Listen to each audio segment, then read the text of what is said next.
Honorable Speaker.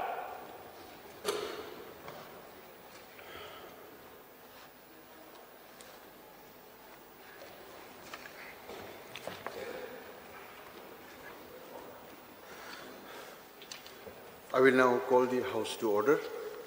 Let us take up question number 56. Minister in charge to reply, please. Honorable Speaker, sir. Reply to Star Question 56A, sir. 1. Secretarial assistance under domestic help allowances. Chief Justice, 50,000 per month. Judges, 40,000 per month. 2. Medical facilities, sir. Full medical reimbursement as applicable to the sitting judge under the Meghalaya Medical Attendance Rules 2021 in all empaneled hospitals. B, sir, yes. C, sir, yes.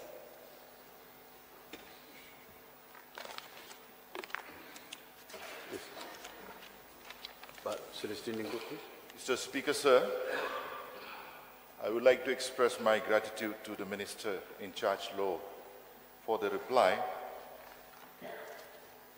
My supplementary question is, do the retired judges continue to be VVIP after retirement? So, VVIP, can the Honourable Member explain the term VVIP? Very, very important persons. I ask this question because whenever we go to Meghalaya houses, Delhi or Kolkata, we always get the reply from staffs that so and so room are booked for retired judges for this and that. So that is why I want to know, do they continue to be as VIP as they are during the service? Honourable Speaker, sir, it is a gesture of the state of government, government of Meghalaya. We are mandated, sir, to maintain these statuses of. Mr. Speaker, sir. Please continue with your next supplementary. So the next supplementary that I want to ask is, if a judge, question number C, comes to give their service to the Meghalaya High Court with 3 months left for service, if we have to maintain and deliver all the perks and facilities for a small state like Meghalaya, I feel in due course it will be a big burden. Can this House review the facilities provided or maybe set certain conditions as who is entitled the duration of service when they give it to the High Court of Meghalaya? The time frame. That is my question, sir. Honourable Speaker, sir, all of these facilities accorded to justices and judges of the High Court are mandated by an Act of Parliament, sir. We are committed to these obligations. And further, sir, several Supreme Court judgments have also recommended for these necessary interventions, sir. Yes, but Charles, please. Sir, in the case of the second supplementary raised by the Honourable Member, Dr. Celestine, may I know then, sir, in the case of a retired justice or a Chief Justice, what is the warrant of precedence vis-a-vis a retired justice and an Honourable MLA of the Legislative Assembly? So to give a very correct information on this, I will require notice.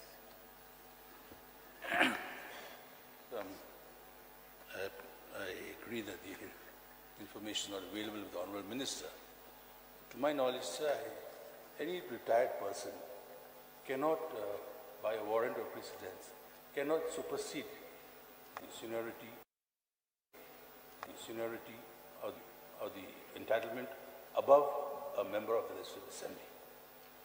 It has happened in the past to many colleagues of ours in the House, that when they go to the Meghalaya houses in different parts of the country, they have been refused accommodation. I mean, they have been shifted to some other accommodation because it has been reserved for the former justice. Perhaps the government would like to look into this and verify whether the warrant of precedence allows that or not. Point noted, Honorable Speaker, sir. So we move on to next question number 57. Sangma, Deputy Chief Minister in charge, to reply, please. Mr. Speaker, sir. Reply to star question 57. A. Sir, the matter is to close down the Mamlo Chera Cement Limited plant at Sora is under examination by the government. B, sir. Sir, the total number is 278. But again, your supplementary questions. Sir, may I know from the Honorable Deputy Chief Minister the amount spent by the government to build the new dry process in the MCC? No, Mr. Speaker, sir. The dry process, it was so many items are there and huge amount. So actually, that particular information is not me, Mr. Speaker, sir. So I require notice about that. What is the amount details spent on dry process? Yes, as of now, the plan is running by dry process. So, may I know whether the new dry process has started commissioning? Mr. Speaker, sir, during that time it was started, but right from 2020 till date the plan was shut down. Till date, right from 2020 during COVID times, till date the plan was shut down. So, since the government is under examination for closing down the MCCL, may I know whether all these stakeholders have been taken into consideration during the examination process? Yeah, Mr. Speaker, sir, numbers of meetings have been held, even at the level of Chief Minister and even at my level also. He has with due consultation along with the local MLA, MDC, and the same of SORA and all the stakeholders. We are invite them. We have discussed story. Even number of decisions has been held. So even now we are yet to come to the finalizing stage, because yes, it's true that the matter is quite pending long time. So we are, I think maybe within 6 months times we will be able to take a final decision what decision we should take. But whenever we take a decision, I'll make sure that all the stakeholders and the local peoples and the leaders from the area will be on board, and we will take the best decision for the interest of the state, and particularly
I now request the Honourable Chief Minister to present the budget,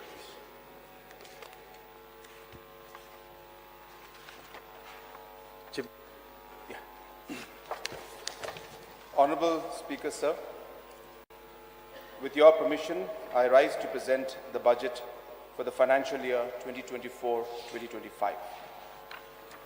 Sir, today I stand before you with a sense of confidence and optimism to present the annual budget for 2024-25. 1 year ago, the citizens of Meghalaya reaffirmed their trust in the MDA government. This renewed and stronger mandate fuels our commitment to further prosperity and progress. Sir, I would like to begin by highlighting the key achievements of the government over the last 6 years. Government expenditure has more than doubled from 12,159 crores in 2018-19 to 25,052 crores in the current financial year. This was achieved through better performance on centrally sponsored schemes, attracting investments through externally aided projects, improving states' own resources and revenues, and careful management of state finances. In program after program, we have been able to leverage additional funding based on our excellent performance and timely completion of projects. Today, Meghalaya is one of the few states that gets bonus installments under schemes like Jal Jeevan Mission and National Health Mission. Agencies like IFAD and World Bank are providing additional allocations to expand our ongoing projects in agriculture and road infrastructure. Under the special assistance to states for capital investment, our allocation have been increasing exponentially.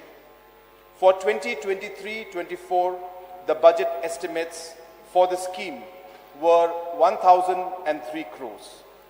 I am pleased to inform this August House that we have already got approvals for 1,987 crores, close to double the budgeted amount. We have now completely streamlined the payment of salaries, pensions, and other benefits to 52,829 government employees, 35,403 pensioners, more than 21,000 personnel drawing grant-in-aid salaries, 24,039 SSA and other teachers, 28,450 wage employees, 7,051 ASHA workers, and 12,324 Anganwadi workers and helpers. The increased government expenditure has enabled us to complete and initiate several capital projects in the sectors of roads and bridges, water supply, power, sports, information technology, tourism, and urban development. Social infrastructure like schools and hospitals are being comprehensively renovated and upgraded. Administrative infrastructures like block offices and police stations are being renovated and reconstructed for the first time at scale. Development is reaching every village and locality in the state in the form of new roads, piped water connection, food processing units, community halls, water harvesting structures, and play fields. For the first time in the history of the state, a range of beneficiary-oriented programs that directly benefit our farmers, women, and youth are being universalized. Programs like Prime, Focus, CM Care, Yes Meghalaya, Green Meghalaya, and Skills Meghalaya have become household names. The state's new umbrella program for employment generation, CM Elevate, has garnered unprecedented response. Against a program target of setting up 20,000 enterprises in the sector of agro-logistics, tourism homestays, livestock and sericulture, 29,000 applications have been received in just 2 months. This is an example of the new Meghalaya, a state of aspiration, opportunity, and enterprise. This new energy and commitment of the state is acknowledged nationally and globally through multiple awards and recognitions. Sir, another remarkable achievement for the last 6 years has been the maintenance of peace and order. The challenge of COVID pandemic has been overcome through collaborative working with the communities and all sections of society. Sporadic episodes of law and order have been dealt with an effective manner. Long-standing issues like the interstate boundary dispute are being resolved through a consultative and systematic approach, keeping the interests of the state and our people paramount. On the basis of the last 6 years' work and successes, Meghalaya today has the momentum. We can aspire for and achieve greater goals, individually and collectively. The recent past gives us all the reasons to be optimistic and move forward with confidence and pride. Our target to be amongst the top 10 states of the country in per capita GDP and SDG goals by 2032 is ambitious but possible. My government will make every effort to make it possible. As an intermediate goal, Meghalaya will contribute to the vision of Viksit Bharat by increasing its GDP to $10 billion by 2028. This is the commitment I made to Honorable Prime Minister Shri Narendra Modi ji an year ago. I reiterate the commitment today in this August House. The last budget outlined the foundational plan for the $10 billion economy and 5 lakh employment opportunities by 2028. This budget further elaborates that plan and provides the funding required for its implementation. We will achieve a $10 billion economy through focusing on 10 opportunities. I would like to commit to 10 guarantees which will ensure that every Meghalayan benefits from the growth story and that our development over the next 4 years is equitable, sustainable and just. Sir, continuing the tradition of improving the budgetary practice, the Finance Department has prepared revised estimates for the current financial year in January. This exercise enables realigning expenditures to be in line with the receipts. The revised estimates for 2023-24 are being presented before this August House, along with the budget estimates of 2024-25. The vision of doubling the state GSDP and making Meghalaya a $10 billion economy was set with GSDP of 2022-23 as the benchmark, when the state's GSDP was 42,697 crores or $5.3 billion. The GSDP for 2024-2025 is projected at 52,973 crores or a $6.6 billion economy. The average annual growth rate for the period of 2023-25 has been a reassuring 11.4%. These numbers are encouraging and demonstrate the state is on track to achieve the $10 billion economy target. Sir, during the current year, the total estimates transfers from the center, which includes the share of central taxes, 15th Finance Commission grant, and centre's share of centrally sponsored schemes, is expected to increase to 18,168 crores from the budget estimate of 15,467 crores. The strong performance of the Indian economy provides the much required impetus to accelerate the growth of Meghalaya. The share of central taxes is expected to increase to 9,355 crore for financial year 2024-25 from the revised estimates of 8,471 crores for the current registering a growth of 10%. State's own tax revenue during the current year is 3,262 crores, an increase of 23% over the previous year. With the setting up of the State Economic Analysis Team and various reforms, including the end-to-end computerization in the Excise Department, the state's own tax revenue is estimated at 4,041 crores in 2024-25, of which GST is at 1,995 crores, taxes on sales and trade is at 1,156 crores, and excise at 661 crores. The state's own non-tax revenue was 457 crores in 2022-23. With the increase in prospecting license approval by the Government of India and the expected resumption of scientific coal mining, the non-tax revenue is estimated at 747 crores in 2024-25. Considering the overall anticipated transfers from the centre and the projected state's own receipts, I am estimating the total expenditure for 2024-2025 at 27,000 crores and 72, of which revenue expenditure is 19,653 crores and capital expenditure is 7,419 crores. The projected capital expenditure is almost 4 times higher than the value in 2018-2019.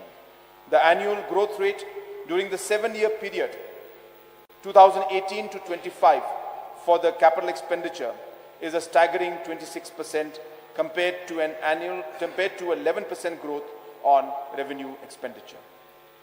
I will move to the second part of my speech, deliberating on the 10 opportunities and the 10 guarantees. George Bernard Shaw famously said, "Don't wait for the right opportunity, create it." My government has created those right opportunities through leveraging Meghalaya's unique strengths. The 10 opportunity sectors have been identified based on their potential either to be drivers of growth or employment or both. Investment promotion and private sector development. Sir, the private investment is one of the key ingredients for economic growth. Private investments have not been forthcoming in Meghalaya due to challenges of difficult terrain and the distance from markets. However, the improvements in infrastructure over the last 6 years and the inauguration of long pending PPP projects like Vivanta, Shillong and Courtyard Marriott has created a positive environment for private sector investment in the sectors of tourism, information technology and information technology enabled services, healthcare, power and food processing. Achieving a GDP of $10 billion in the next 4 years requires substantial private sector investments to the tune of at least $1 billion or 8,000 crores. Towards this end, we are creating the region's best investment promotion ecosystem. The Meghalaya Industrial Investment Promotion Policy has been formulated and is in the public domain for comments and suggestions. Under the policy, a range of subsidies will be provided to investors and sectors like tourism and IT and ITES are being given industry status. Patent-based industries in green sectors will be given special preference. I am also optimistic that the Government of India's new industrial policy for the Northeast region will be announced soon. The combined incentives of the national and the state's industrial policies will definitely make Meghalaya a preferred investment destination. Promoting ease of doing business is fundamental to investment promotion along with providing incentives. The Meghalaya State Investment Promotion and Facilitation Bill 2024 has been approved by the Cabinet and is being placed before this August House for enactment. The bill provides for the creation of an Investment Meghalaya Authority, which will be the single empowered agency for undertaking all investment promotions and facilitation activities. The single window system is being streamlined and a unified application form and portal will be made applicable for investors. All this will decrease the regulatory burden and increase the ease of doing business. I am allocating an amount of 20 crores for setting up and functioning of the all-important Investment Meghalaya Authority. Regional connectivity and border trade. Meghalaya has a lot to gain from improved regional connectivity and the Bangladesh-Bhutan-India-Nepal corridor. Strengthening this through improving infrastructure and easing the movement of goods has the potential to raise India's income by 10% and Northeast region's income by 45%. I would like to inform this august House that Meghalaya is taking the lead in bringing together the varied stakeholders to promote multimodal connectivity in the BBIN countries. Projects like the Dhubri-Pulbari Bridge and the proposed Mahendraganj-Hili Road will transform the economy of Meghalaya. The 443 kilometers of international border that Meghalaya shares with Bangladesh presents several opportunities. To unlock these, the first international exporter-importer meet was held at the integrated checkpoint at Dauki. MOUs were signed between the business delegations on both sides and roadmap for improving logistics and reducing barriers to trade have been finalized. There is huge potential to diversify Meghalaya's exports to Bangladesh in fruits, vegetables, spices, and other horticulture products. The state currently has 7 functional land customs stations and 5 functional border huts. A proposal for setting up a new land customs station at Umkiang in East Jaintia Hills district is being pursued with the Government of India. Support infrastructure like road and internet connectivity, warehousing and cold storages are required to further promote trade. While we engage with Government of India for building this infrastructure, the state government will make immediate investments to facilitate border trade. For this, I am allocating an amount of 25 crores for 2024-2025. Urban transformation.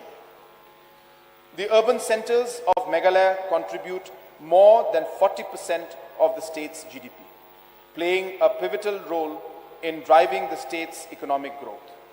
We are making strong progress in the development of New Shillong Township.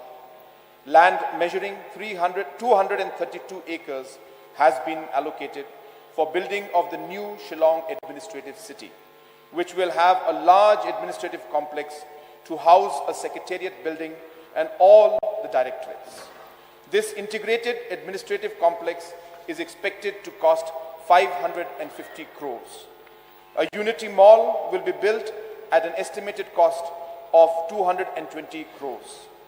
Administrative and police housing will be built along with sports infrastructure and other urban amenities, taking the total investment to 1,200 crores. While the administrative city will be the hub of government, a knowledge city will be built in Maukanu, Maupadang, in the 808 acre of land procured by the government. The new Shillong Knowledge City will focus on sports, IT, tourism, and agro-logistics. The DPR for the city, at a cost of 5,400 crores, has already been submitted to the Government of India. The construction of the various projects in the city will be funded by state government, Government of India, and through private investments. It is expected that these 2 new cities will create 50,000 well-paying jobs. Road network between Shillong and administrative city at Umsauli and between the administrative city and the knowledge city at Maukanu are being taken up at an estimated cost of 520 crores. For 2024-25, I am allocating an amount of 365 crores for taking up various infrastructure projects at the administrative city and knowledge city.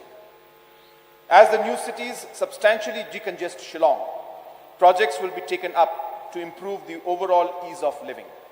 The Wamukra riverfront will be developed into a central hub for recreational, cultural, and social activities at an estimated cost of 40 crores.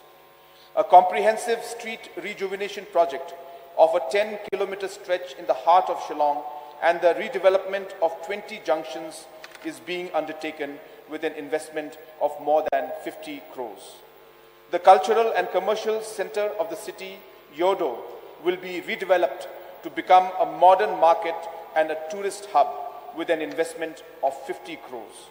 I am allocating an amount of 70 crore for starting these iconic projects in 2024-25. A comprehensive mobility plan for Shillong and Tura is currently under preparation. The Shillong Urban Mobility Policy, with a broad framework to address its mobility issues, have already been approved. To transition to green mobility and in line with the state's electric vehicle policy 2021, 100 electric buses will be deployed in Shillong and Tura. To address the pressing issue of on-street parking, the state is creating 1,250 parking spaces in Shillong, 150 in Tura, and 100 in Jowai, with a total cost of 150 crores. Various projects under Shillong Smart City are nearing completion. The Integrated Command and Control Center and the shopping complex at Polo, being built at a cost of 214 crores and 100 crores respectively, will be completed in the next year. For the completion of all smart city projects, I am allocating an amount of 122 crores. To improve water management, the landfill site at Martin will be cleaned by employing biomining technology at a cost of 20 crores. The identification of a new integrated waste management site for the Shillong urban area is underway. A new site for waste management at Tura has been finalized. Similar efforts are on in other urban areas. To foster community involvement in urban rejuvenation efforts, the government has rolled out My City campaign, under which direct funding of up to 10 lakh rupees per locality will be provided to Dorbars, localities and community institutions to take up beautification and rejuvenation activities.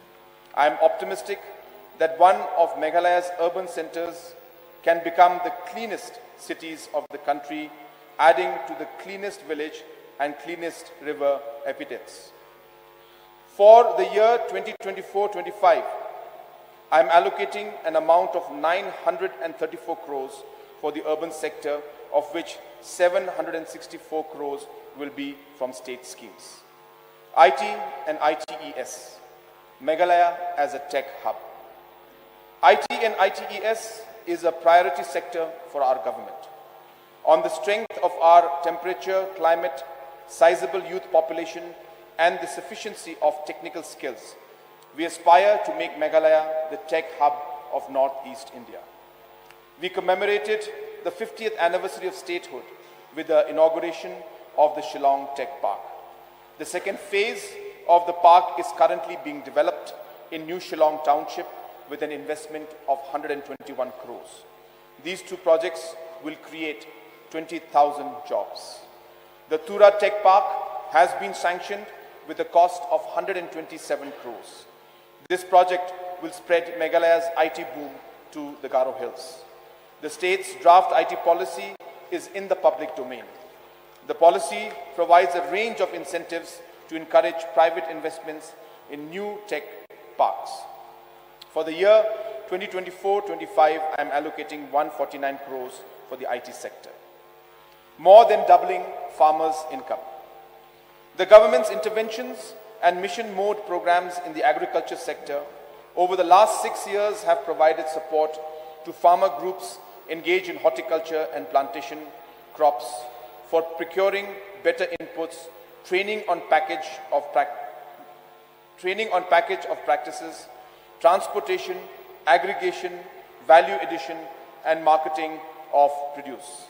In the last 3 years, 166 processing units, 154 warehousing facilities, and 34 cold storages have been set up, covering even the remotest locations in the state. A hub and spoke model of prime hubs as the large processing units and collective marketing centers as primary processing units are being set up. These facilities are owned and managed by integrated village cooperatives, farmer-producer organizations, and women's collectives. Some of our processing facilities are the first and the finest in the Northeast region. I am happy to inform this House that the first orange waxing unit in the Northeast is set up at Jirang, Riboy district. A bio-curcumin extraction unit is set up at Lasken, West Jente Hills. The region's most advanced jackfruit processing unit at Rongara, South Karo Hills. The largest cooperative-owned fruit and spice processing unit at Tikrikela, West Karo Hills. In the horticulture sector alone, an amount of 102 crores was spent on mission mode programs. 118 crores of grants were provided for setting up of prime hubs and processing units, and 37 crores of interest-free loans are provided as working capital. Another 100 crores was spent on providing first tranche of focus program to support farmers and producer groups. The cumulative expenditure on value chain development work in the sector stands at 357 crores. The government will strengthen all existing interventions and invest in new interventions to achieve the goal of more than doubling the income of the 4.5 lakh farming households of the state. Every block will have a prime hub to act as a food processing fulcrum for the area by 2028. To complete the construction of the ongoing 18 prime hubs and build new prime hubs and collective marketing centers, I am allocating 100 crores for 2024-25. The floriculture mission will be implemented to make Meghalaya the national leader in orchid production with an investment of 250 crores over the next 4 years. Support to the tune of 5 to 7 lakhs per household will be provided in select clusters. For 2024-25, I am allocating 40 crores for this mission. The recently launched Meghalaya Organic Mission aims at bringing 1 lakh hectares under the organic cultivation by 2028, making us the front runner in organic production. For 2024-2025, I am allocating 30 crores for this mission.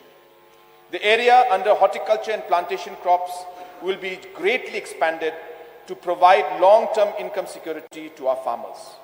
An additional 5,000 hectares of area expansion of pepper, coffee, cocoa, and cinnamon is planned for the next 2 years. The total investment towards these interventions will be 70 crores. And for the financial year 2024-25, I am allocating an amount of 35 crores. The second tranche of focus is already being released to eligible farmers, groups. I am allocating an amount of 100 crores to provide the third tranche in 2024-2025. To increase farm productivity, the irrigation network of the state is being expanded by an additional 18,400 hectares. To achieve, I am allocating an amount of 119 crores. The overall allocation for the agriculture and horticulture sector in 2024-25 stands at 427 crores, an increase of 16% from the last year's allocation of 368 crores.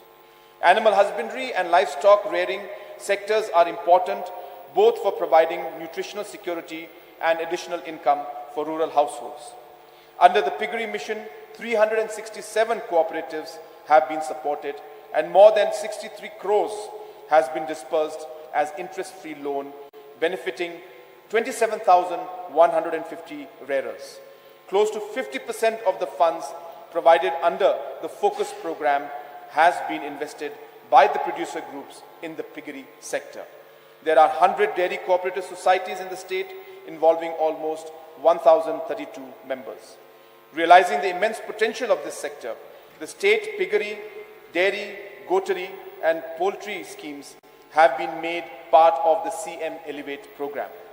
50% subsidy is provided to set up 15,000 new units for individuals and groups. All departmental farms are being strengthened to provide support services to the farmers. A new veterinary hospital will be set up at Upper Shillong. with an investment of 30 crores. The overall allocation for animal husbandry and veterinary sector for 2024-25 is 183 crores. The textile sector is one of the primary employment generators for women in rural areas. Under the CM Elevate program, 75% subsidy is being provided for the different sericulture activities, including reeling, spinning, weaving, and grainage units. The next phase of the aquaculture interventions will be taken up as part of the new Meghalaya State Aquaculture Mission 3.0. The mission will focus on creating additional assets, exploring emerging opportunities, and capacity building. The total allocation for the mission over the next 4 years will be 150 crores. The overall allocation for the 2024-2025 for the primary sector activities is 1,670 crores. Economic empowerment and engagement of women.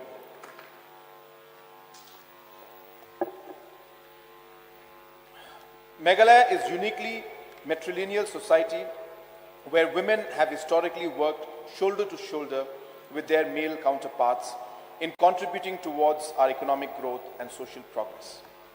That women are at the forefront of generating prosperity in Meghalaya's countryside is evident from the sharp increase in the number of self-help groups in the last 5 years. From just 60,000 women in 2018, the state's SHG network today comprises of 4.37 lakh members. The women's groups collectively have an accumulated corpus of more than 700 crores. Over the next 4 years, our objective is to create women's enterprises with a total valuation of $1 billion.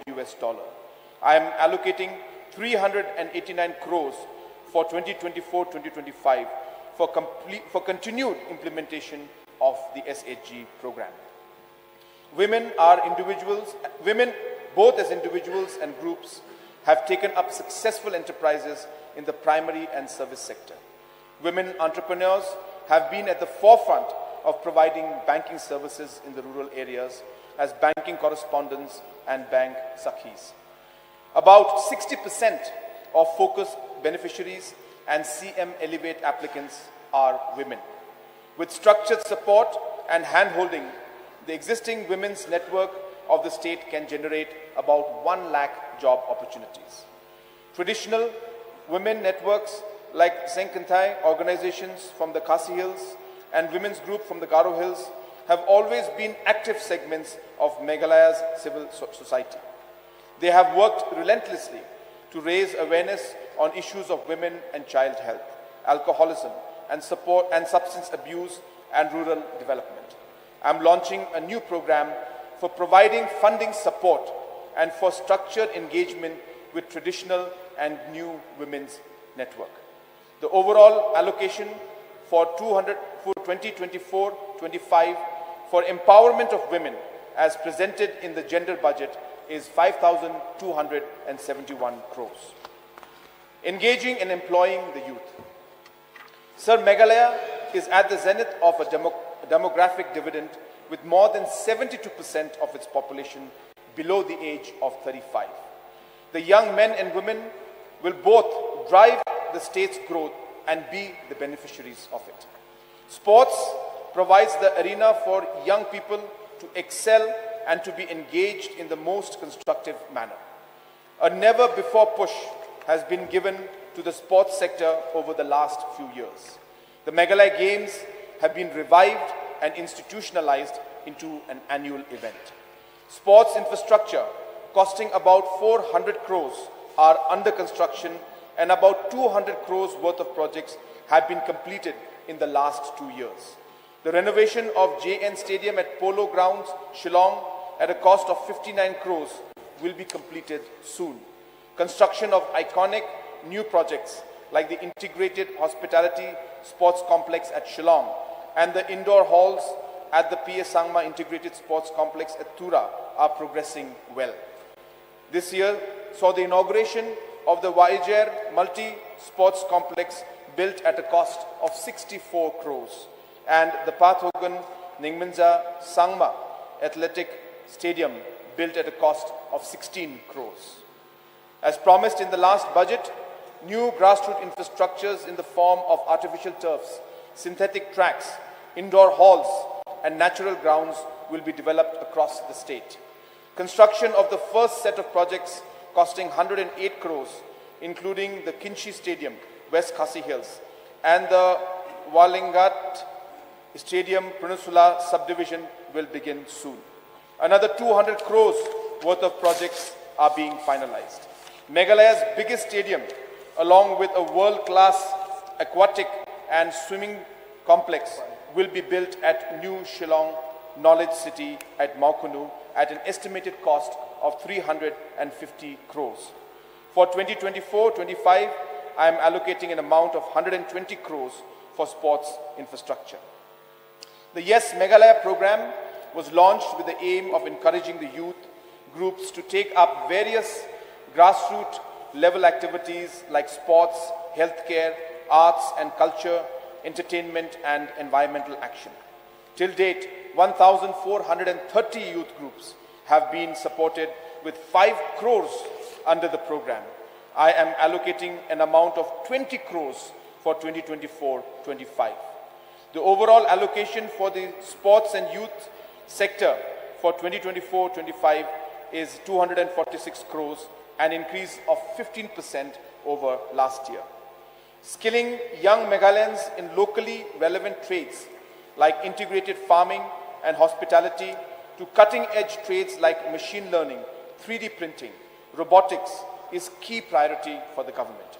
Over the next 4 years, we have an ambitious target of skilling 1.2 lakh youngsters in marketable skills under the Skills Meghalaya program with an investment of 360 crores.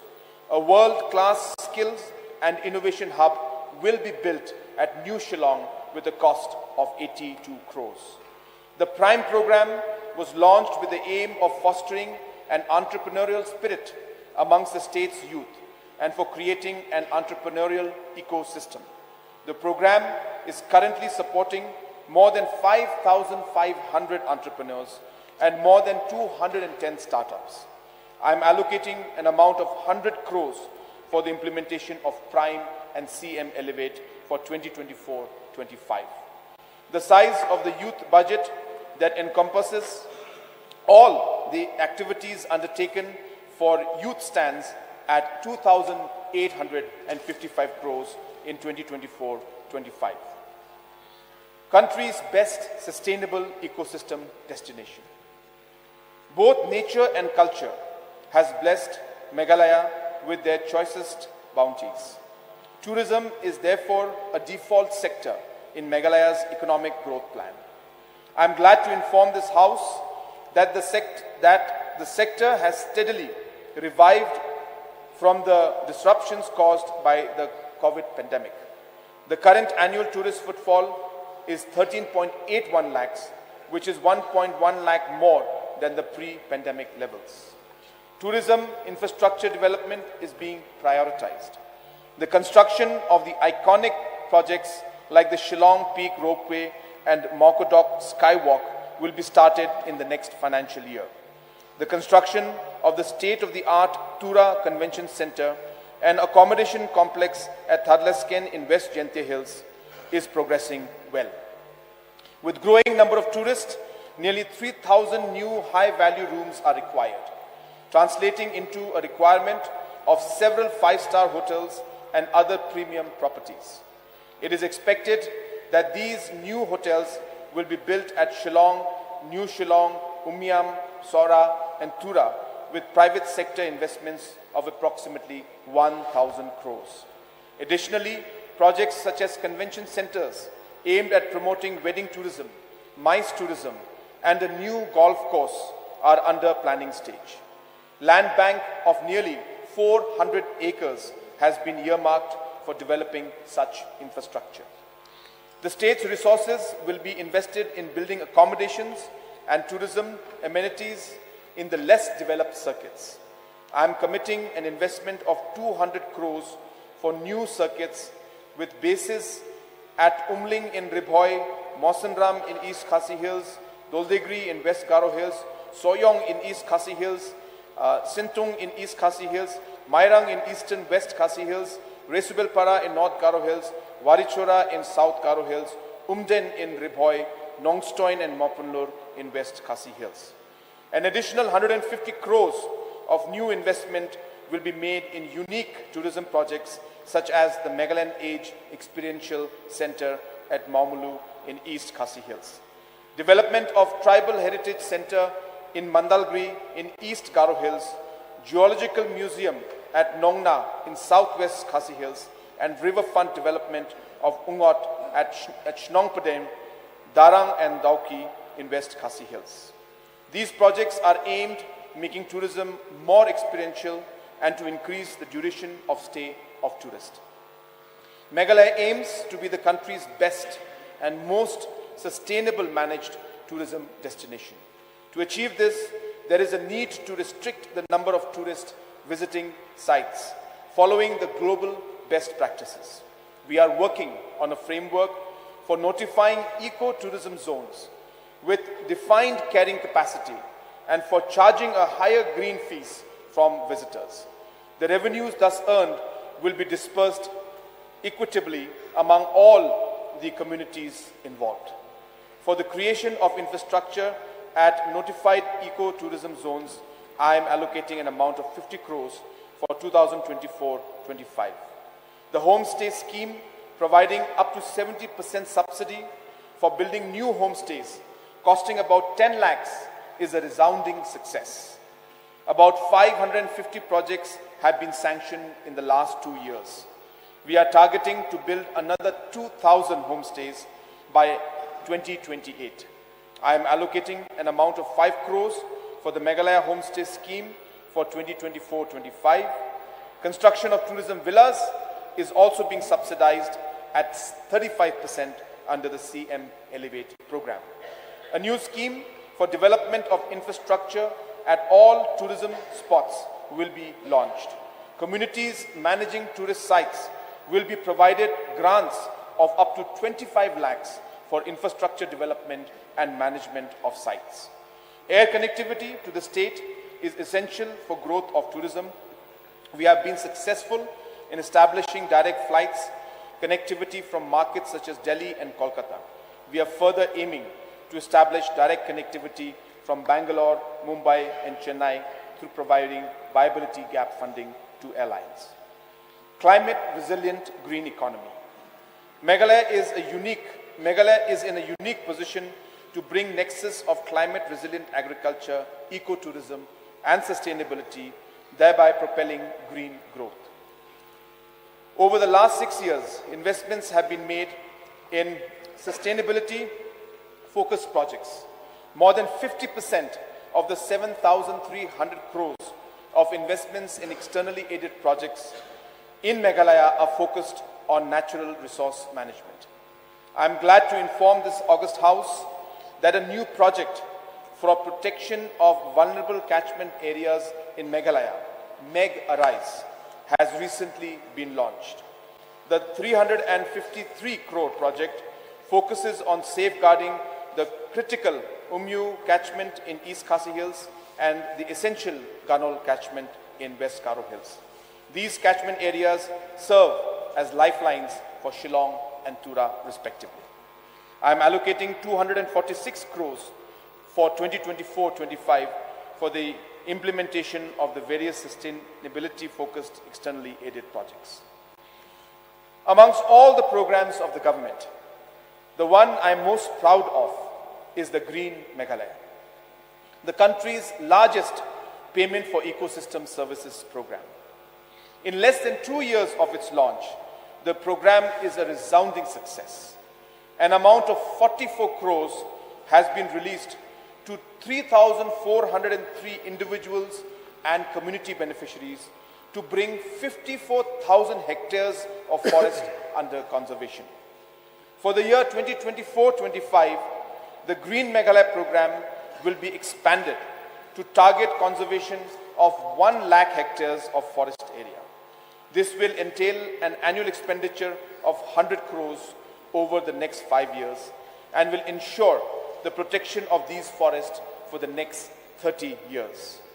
A second ambitious plan in this area is to connect Meghalaya's farmers to international carbon markets, which pay for carbon sequestered in new plantations through agroforestry. The process of connecting the farmers to international networks is initiated. It is expected that an additional 1 lakh hectares of agroforestry areas can be conserved through this initiative. Significant progress was made this year under the Climate Adaptive Community-Based Water Harvesting Project, being implemented at a cost of 515 crores. In the next financial year, 382 reservoirs with a total pondage area of 323 hectares and an impounding capacity of 9 million cubic meters will be constructed. Sir, we are all aware of the importance of mining industry to the state. The government is taking steps to retain the fine balance between protecting livelihoods and promoting sustainability. I expect that 2024-25 will see the start of scientific mining of coal. Meghalaya's initiatives in climate action in the sectors of agriculture, water conservation, renewable energy and afforestation are being recognized globally. In line with our climate resilient growth agenda, the budget allocated for climate action for financial year 2024-25 is 4,501 crores. Power generation. The government is in the process of formulating a new power policy that will provide the framework for developing the power sector. The generation capacity of the third stage of Umiam Umthru hydroelectric station is being augmented from 60 megawatts to 99 megawatts with the support of JICA. The 22.5 megawatt Ganol hydroelectric project has been fully operationalized this year. The Umiam Dam is being strengthened under the Dam Rehabilitation and Improvement Project. Meghalaya has over 4,750 kilometers of rivers with the potential to generate 3,000 megawatts of power, whereas our current installed capacity is only 367 megawatts. Plans are being drawn to double this capacity by 2030 through government funding and private sector participation. Another great opportunity in the power generation sector is the potential to create 3,000 megawatts of pumped storage hydropower projects by 2030. This will be achieved in coordination with central PSUs, state PSUs, and joint ventures with the private sector. To balance the state's heavy dependence on hydroelectric power, the government plans to set up thermal and solar power plants. All these generation initiatives will make Meghalaya a power surplus state by 2032. 10 guarantees of Mission 10. Every Meghalayan and every region of our beautiful state should benefit from high economic growth. To quote Joseph Stiglitz, development is about transforming the lives of people, not just transforming economy. The government's 10 guarantees are a commitment for the creation of physical and social infrastructure for human development. They will also ensure that our growth journey is balanced and equitable. Improved physical connectivity and seamless mobility. Physical connectivity in the form of roads and bridges is necessary for movement of goods and people. However, the difficult terrain and remoteness of habitations pose a serious challenge towards maintaining and extending the road network. The last 6 years has been a sustained push to build new roads, upgrade existing ones, and connect habitations. The expenditure on this sector has increased from 1,108 crores in 2018-19 to 1,788 crores in the current financial year. The government is working on comprehensive roadmap for rehabilitating 5,909 kilometers of all-weather roads and converting 1,634 kilometers of fair weather road to all-weather roads by 2032. Almost 7.3 kilometers of timber bridges will also be converted to permanent bridges. A systematic program for maintenance of existing road network is also being finalized by putting in place a road asset management system. Under the Chief Minister's Rural Connectivity Program, all unconnected villages will be covered progressively. Suspension footbridges will be built to enable people to cross streams in a safe and comfortable manner. For 2024-25, the target is to cover 100 unconnected villages and build 100 suspension footbridges.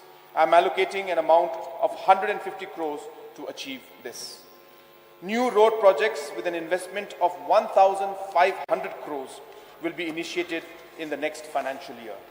These include the rehabilitation and strengthening of the Chokpot to Karakol Road at about 156 crores, widening of Mauplang Balat Road at 87 crores, and construction of major bridge over Ungot on Jongsha Maudumai Vaijar Road at 25 crores. The second phase of the very successful Meghalaya Integrated Transport Project is being designed with a planned investment of 2,400 crores with support from the World Bank. I'm allocating an amount of 2,709 crores for the roads and building sector for 2024-25. Another aspect of improving connectivity is providing public transportation between different regions of the state. I'm allocating an amount of 10 crores for the procurement of additional buses that will ease interstate mobility. Intrastate mobility. Pipe drinking water to all. Meghalaya's rural drinking water sector has been transformed in the recent past. We will consolidate the transformation and focus on sustainability of sources in the immediate future. Under Jal Jeevan Mission, 4.8 lakh households are now provided with piped drinking water. The target is to cover 6.5 lakh rural households in the next year. The expenditure under this program in the current financial year is expected to be 1,363 crores. A number of large urban water supply projects is currently in various stages of completion. The long pending Greater Ampati Water Supply Project worth 200 crores and the Nongstoin Water Supply Scheme costing 134 crores will be completed in 2024-25. The new Tura Combined Water Supply Scheme will be taken up at a cost of 98 crores. One of the most ambitious and iconic projects of this government will be the new Shillong Water Supply Scheme, which is estimated to cost 1,650 crores. The scheme is designed as a two-stage pumping system from the Umken River and will provide safe water supply to the residents of Shillong and New Shillong. Work on first phase of the project, costing 538 crores, will begin in the next financial year. I am allocating an amount of 905 crores for the drinking water sector for 2024-25. High-speed internet connectivity. Today, the world has become a global village, sustained by digital communication and connectivity. We will ensure that even the remotest habitations in our state have high-speed, reliable internet and can reap the benefits of accessing better services and information and entertainment. The government is working towards improving Meghalaya's current tele-density of 76%, which is below the national average. Basic telecom penetration of 2G or 3G is at 82%, and the fiberized base transceiver stations rate is only 39%. 4G towers are being set up in villages not covered with internet in collaboration with BSNL and Airtel. So to provide last mile connectivity, we are leveraging the 665 kilometers of already deployed optical ground wire, which is laid on the transmission lines of the Meghalaya Energy Corporation Limited. Housing for all eligible beneficiaries. Mr. Speaker, sir, this has been a landmark year in the rural housing sector. 1.6 lakh new houses are being constructed with an allocation of 1,794 crores. Continuing the momentum into 2024-25, the government is targeting universal coverage of all remaining eligible beneficiaries under the Pradhan Mantri Awas Yojana Gramin program. I am allocating 423 crores for this project for 2024-25. A new state government scheme for urban housing will be launched in the next financial year. Under the scheme, new projects for providing affordable dwelling units to urban poor will be taken up. The balance work under the Nongman-song housing project at Shillong and projects in other urban areas will also be taken up in 2024-25. Reliable and quality power supply. So some of the toughest and the boldest decisions of my government were taken to reform the power distribution sector.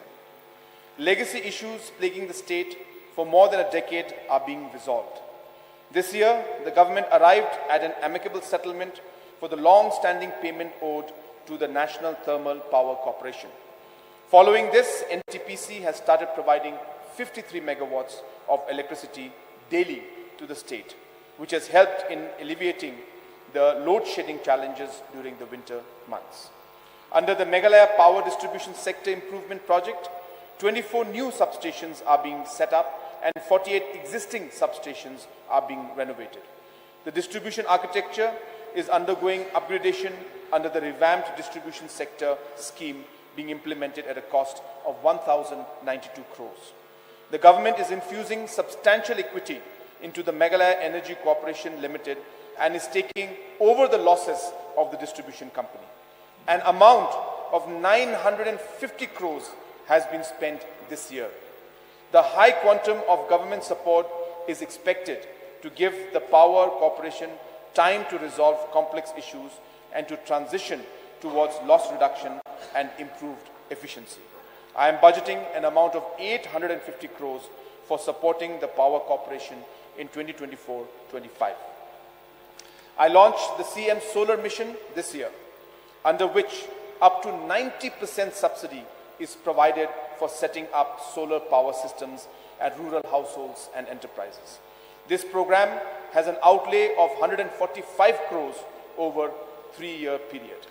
The overall investment in the power sector, including capital investments in transmission, distribution and generation for 2024-25 is 1,558 crores.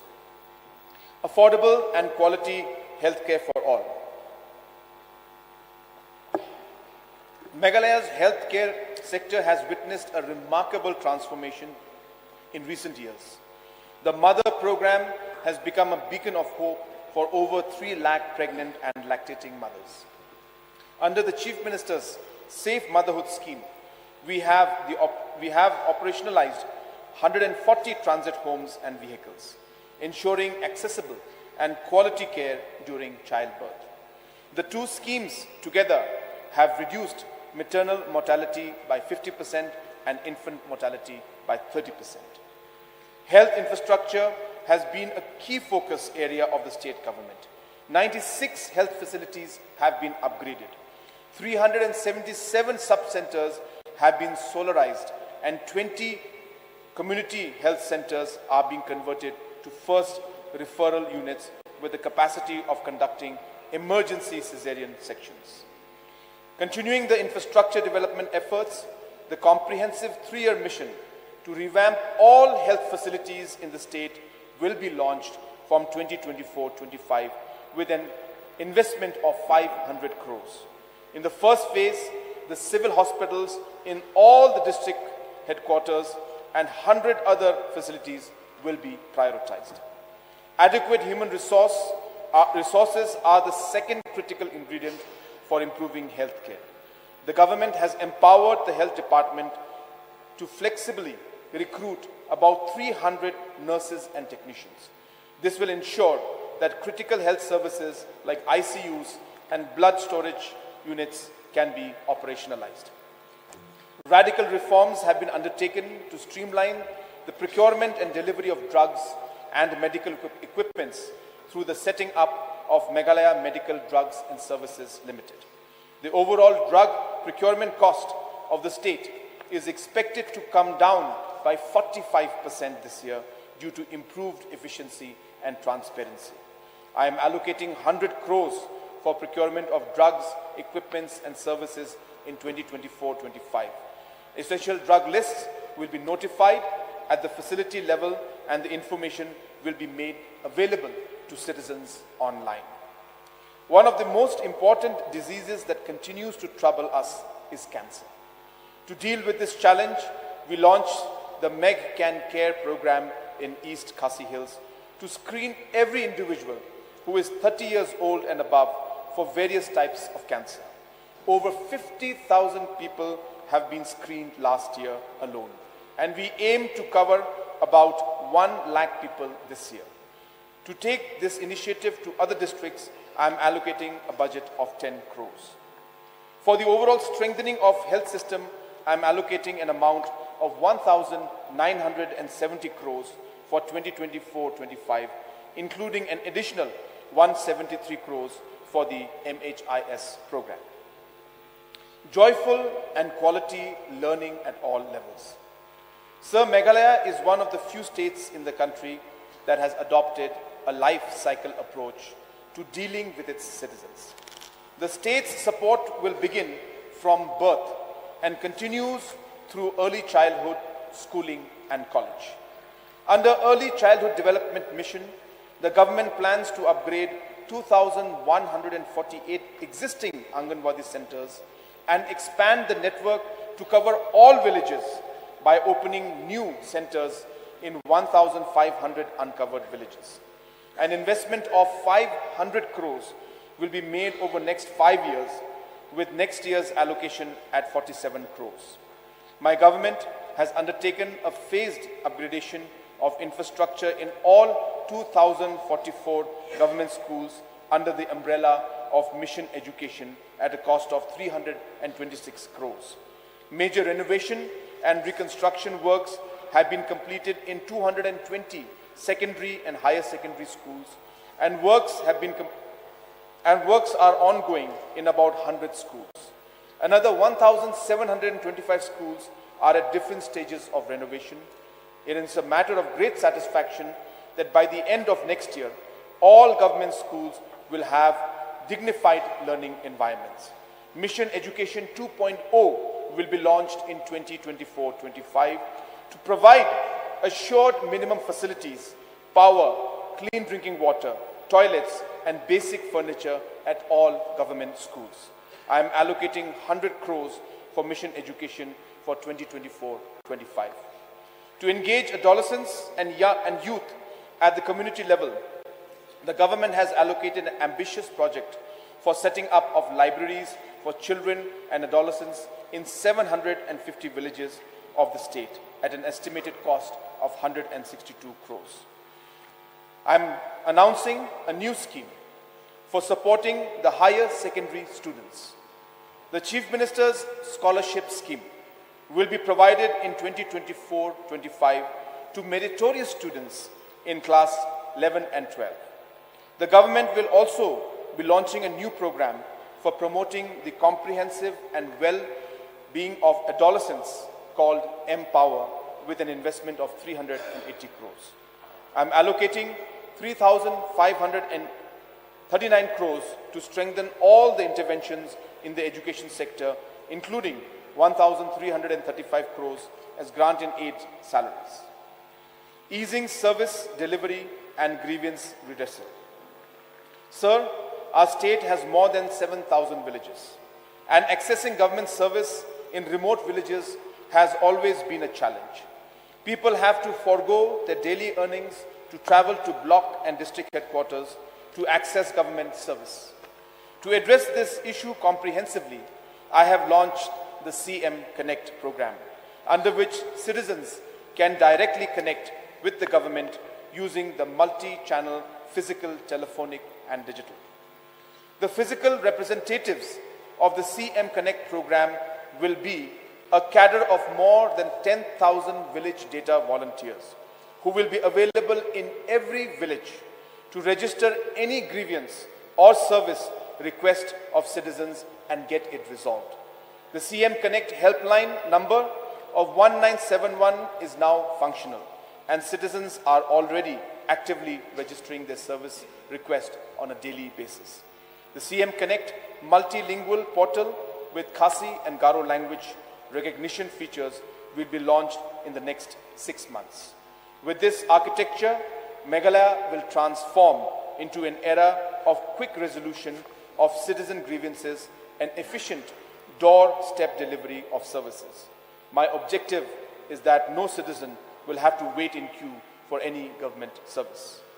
The government is also working on the Family ID program, which will empower the citizens to avail services as an entitlement. This will also enable government to plan and monitor the last mile delivery of the benefits. I am allocating an amount of 30 crores for implementation of CM Connect, Family ID and other citizen service delivery programs in 2024-25. Another dimension of enhancing service delivery is to improve the quality of governance infrastructure. Integrated administrative complexes will be created in all districts and subdivisions over the next 4 years. These complexes are already under construction in Jowai and Peninsula. The Tura Integrated Administrative Complex at a cost of 100 crores will be started in 2024-25. New office buildings are being constructed at 46 blocks at a cost of 135 crores, and most of these buildings will be completed in the next financial year. Administrative buildings at 9 new blocks will be taken up in 2024-25. I am allocating an amount of 30 crores for improving block infrastructure. Infrastructure at police stations and other police buildings are also being upgraded at scale for the first time. I am certain that all these investments will motivate our government employees to work with higher commitment and improve citizen service delivery. Caring and empowering state. Sir, economic growth and prosperity can only be meaningful when the most vulnerable sections of society are respected and supported. One of the first tasks of the MDA government had undertaken 6 years ago was the streamlining of pensions for senior citizens, single mothers, and differently abled persons.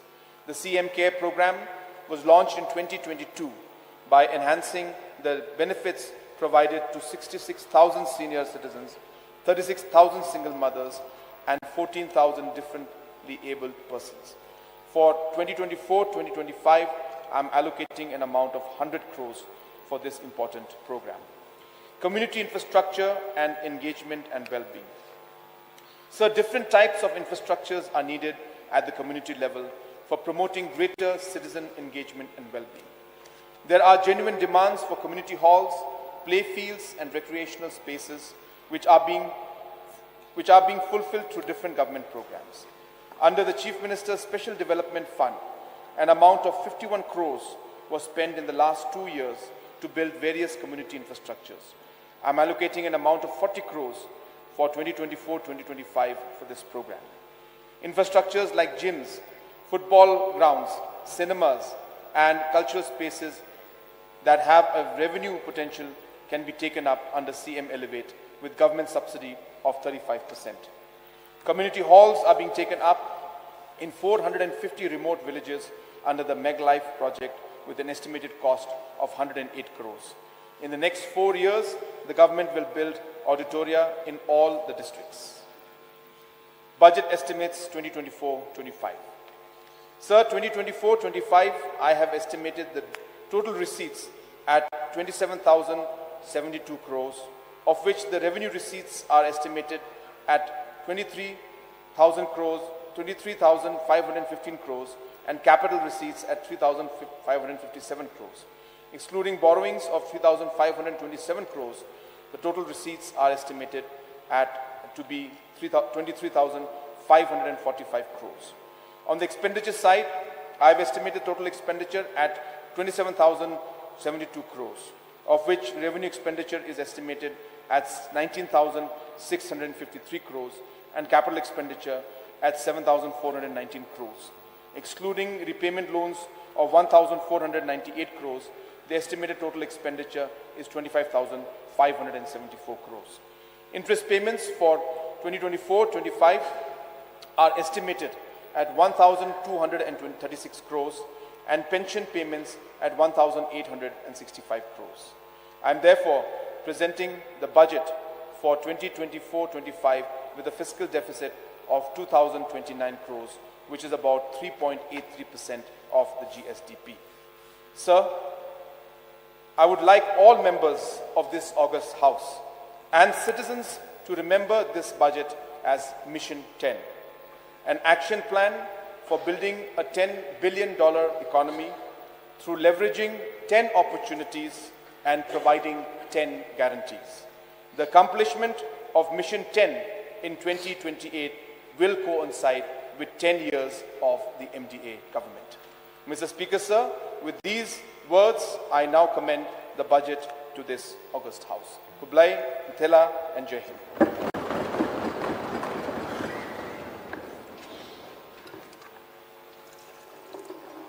Now we come to item number 8, voting on 1. Supplementary demands for grants and supplementary appropriation for 2023-2024, 2. And 2. Supplementary demands for grants and supplementary appropriation revised estimates for 2023-24. I will set the time up to 4:30 p.m. First, we will take up number 1, supplementary demands for grants and supplementary appropriation for 2023 and 2024. We will now take up demand number 1. Sri Kerman Shila, Minister, to move, please. Mr. Speaker, sir, on the recommendation of the Governor, I beg, sir, to move that an additional amount of 10 lakh be granted to the Minister in charge to defray certain charges which will come in the course of payment during the year ending the 31st March 2024 for the administration of Head 2029 land revenue. Motion moved. Since there is no cut motion against this grant, let me put a question before the House. The question is that grant number 1 be passed. Those who are for the motion say aye. Those who are against say no. The ayes have it, the ayes have it. The motion is carried and grant number 1 is passed. We will now take up grant number 2. Sri Sangma Dhar, Deputy Chief Minister, to move, please. Mr. Speaker, sir, the recommendation of the Governor directs us to move an additional amount of 20,16,186 be granted to the Minister in charge to defray certain charges which will come in the course of payment in the year ending 31st March 2024 for the administrations of the Head 2041 taxes on vehicle, 2070 other administrative services, 5053 capital outlay on civil aviation, 5055 capital outlay on road transport. Motion moved. Since there is no cut motion against this grant, let me put the question before the House. The question is that grant number 2 be passed. Those who are for the motion say aye. Those who are against say no. The ayes have it, the ayes have it. The motion is carried and grant number 2 is passed. We will now take up grant number 3, demand number 3.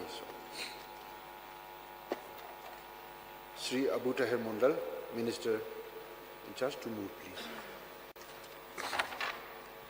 Mr. Speaker, sir, on the recommendation of the Governor, I beg, sir, to move that an additional amount of rupees 100 crore be granted to the Minister in charge to defray certain charges which will come in the course of payment during the year ending 31st March 2024 for the administration of the Heads 2501, Special Programs for Rural Development, 2801 Power, 4801 Capital Outlay on Power Projects. Motion moved. Since there is no cut motion against this grant, let me put the question before the House. The question is that grant number 3 be passed. Those who are for the motion say aye. Those who are against say no. The ayes have it, the ayes have it. The motion is carried and grant number 3 is passed. We will now take up demand number 4.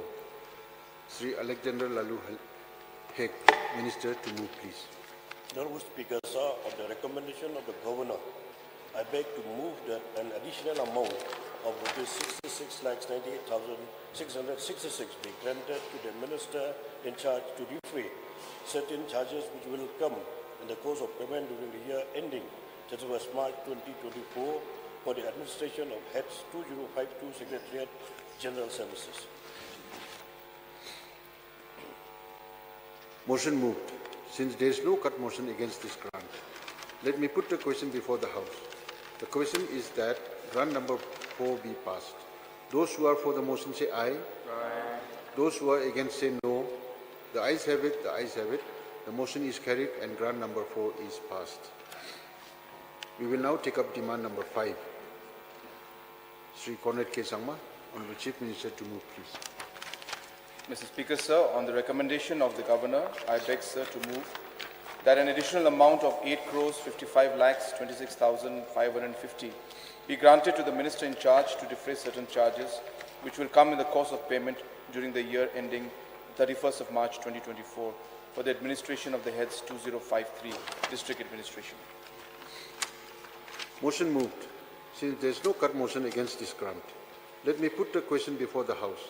The question is that grant number 5 be passed. Those who are for the motion say aye.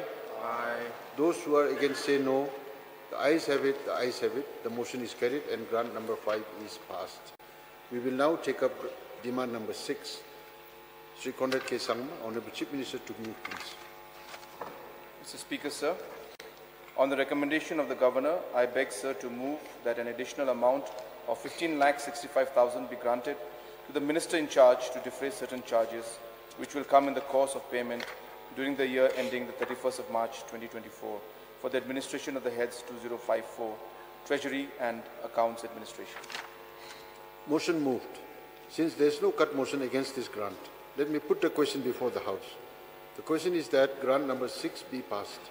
Those who are for the motion say aye. Aye. Those who are against say no. The ayes have it, the ayes have it. The motion is carried and grant number 6 is passed. We will now take up demand number 7. Sri Preston Tingsong, Deputy Chief Minister to move, please.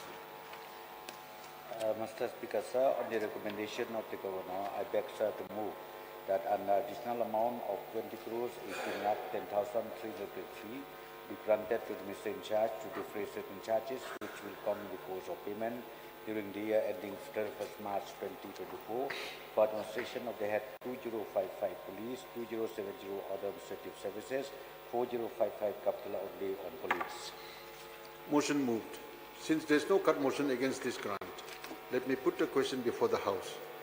The question is that grant number 7 be passed. Those who are for the motion say aye. Aye. Those who are against say no.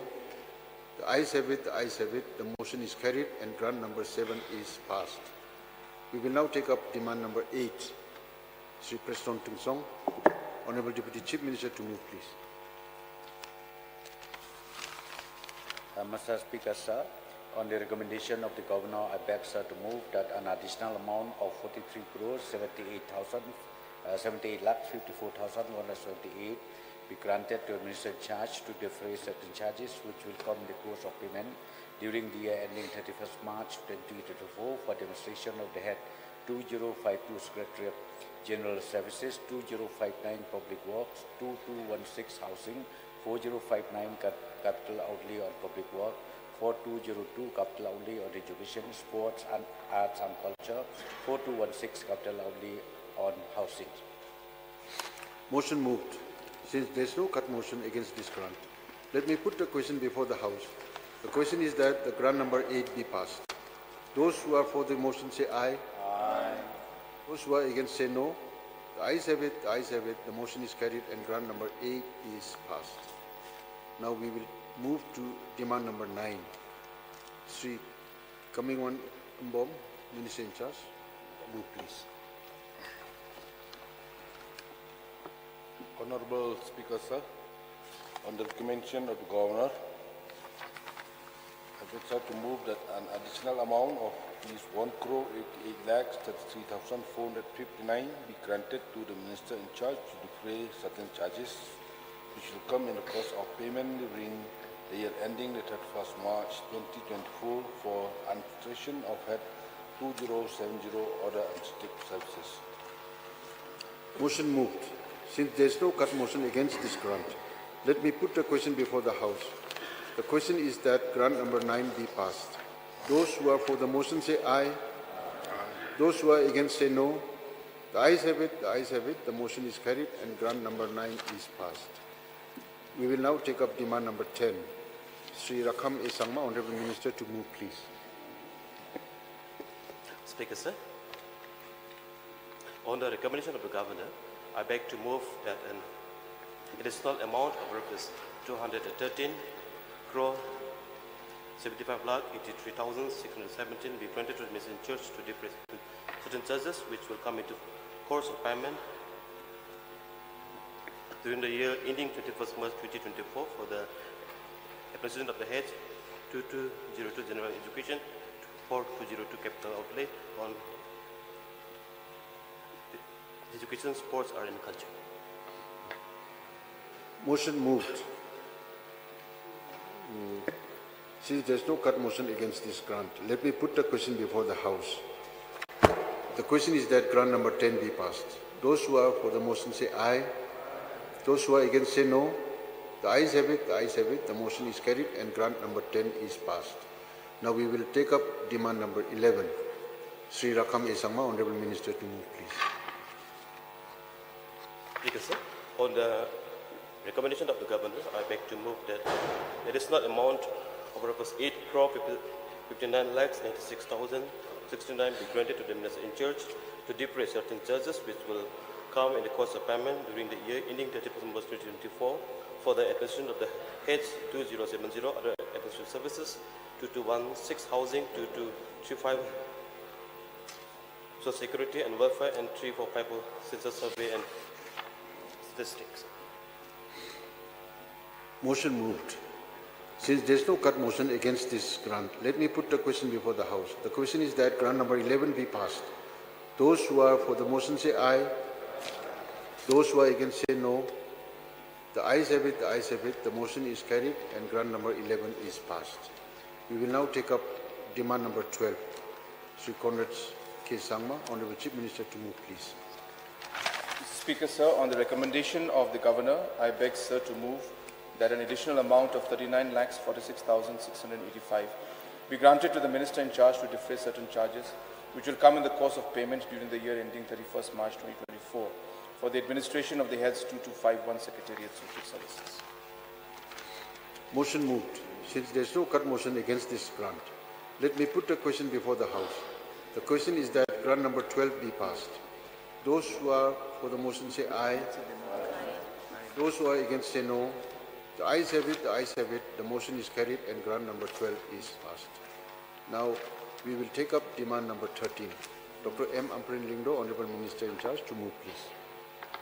Honorable Speaker, sir, on the recommendation of the Governor, I beg, sir, to move that an additional amount of 75 crores 28 lakhs 6,724 be granted to the Minister in Charge to defray certain charges which will come in the course of payment during the year ending the 31st March 24 for the administration of Heads 2210 Medical and Public Health, 2410 Capital Outlay for Medical and Public Health, sir. Motion moved. Now there is one cut motion against this grant tabled by Dr. Celestine Lingdo, MLA, and Dr. Mizanur Rahman Kazi, MLA. Any one of you can move. Mr. Speaker, sir, I beg to move that the total provision of 75 crores 28 lakhs 6,724 supplementary demand number 13 head 2210 medical and public health at page 35 of list of supplementary demands be reduced by 100 rupees. That is, the amount of the whole supplementary demand of 75 crores 28 lakhs 6,724 do stand reduced by 100 rupees. Motion moved. Now you may initiate discussion. Mr. Speaker, sir, when I bring this cut motion, it is not an issue about the amount mentioned here. It is just an issue to settle, maybe the long pending issue, which should come first, the egg or the chicken, at least for the health department. To put things in perspective, I would like to narrate a story. When I was a medical officer in 1998 in Umsning, I presided over a program where the MLA at that time of that particular area organized a public meeting where a sub-center was constructed 5 years before that program, but it was not made functional. After that program, an order has been made that it has to be repaired. That was in 1998. 1999, I went for my MD. I came back to Umsning as a medical officer again. In 2002, that same sub-center that was repaired was in dilapidated condition. Again, there was a program that it should be open, and it has to be repaired again. It had to be repaired twice before it was made functional. So I bring this point here, not because I have any issues with anything. In fact, I am very delighted and happy to see here in the explanatory notes, point number 6, to see that upgradation of Milim Umthlong Subcenter to 10-bedded PHC, upgradation of Sao Nongri Subcenter to PHC, and upgradation of Shangpung PHC to CHC. We are very happy about this. But the question I want to raise here, or maybe put suggestion to the government,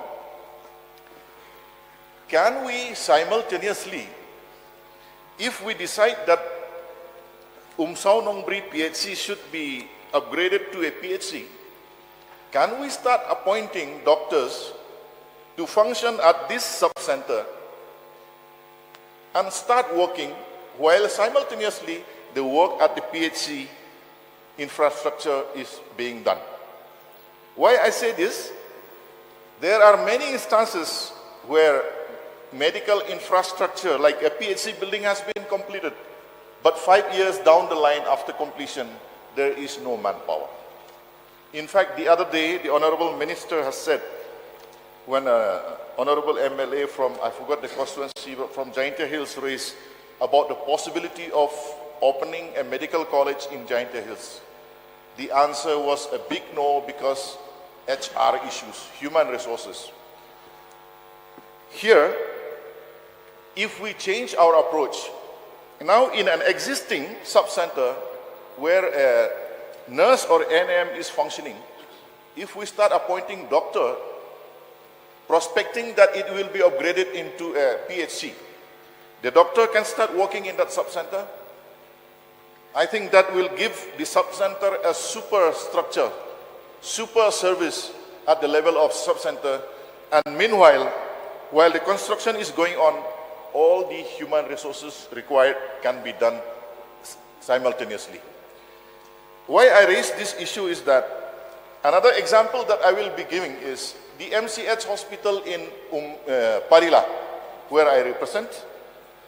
By the time we make it operational, sir, Mr. Speaker, sir, this center also, the staff quarters will have to be repaired because they were completed 2 years ago, and in between there are some thefts, some wiring is missing, some doors are rotten. So by the time we inaugurate or we make the infrastructure operationalized, it will take another 6-7 months. So this is the time gap which I would like to request the government to bring down. The time gap between completion of the health infrastructure and the time that we make it operationalized. So this time frame has to be reduced so that we don't spend unnecessary amount of money in repairing what has been constructed before inauguration. So here I would like to stress that is the main point, and I would like to request human resource is in fact the most important component when we talk about health delivery services in our state. We discussed this morning also about setting up medical colleges. There's no harm in it. But when we start, where do we get professors to do the teaching work?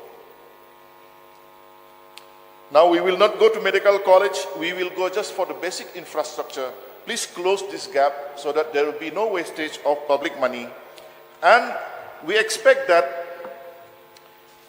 when works are allotted and upgradation is announced, the general public also should be informed so that they know what to expect out of all those constructions.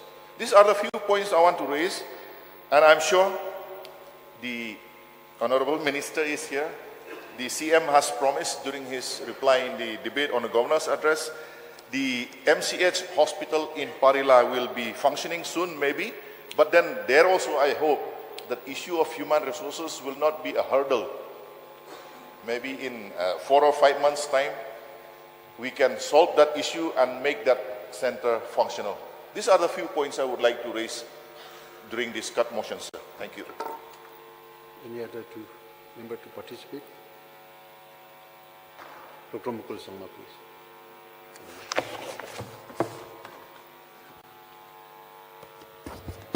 Mr. Speaker, sir, I rise to support the cut motion tabled by Honorable Member from Pungsning, Dr. Silinga.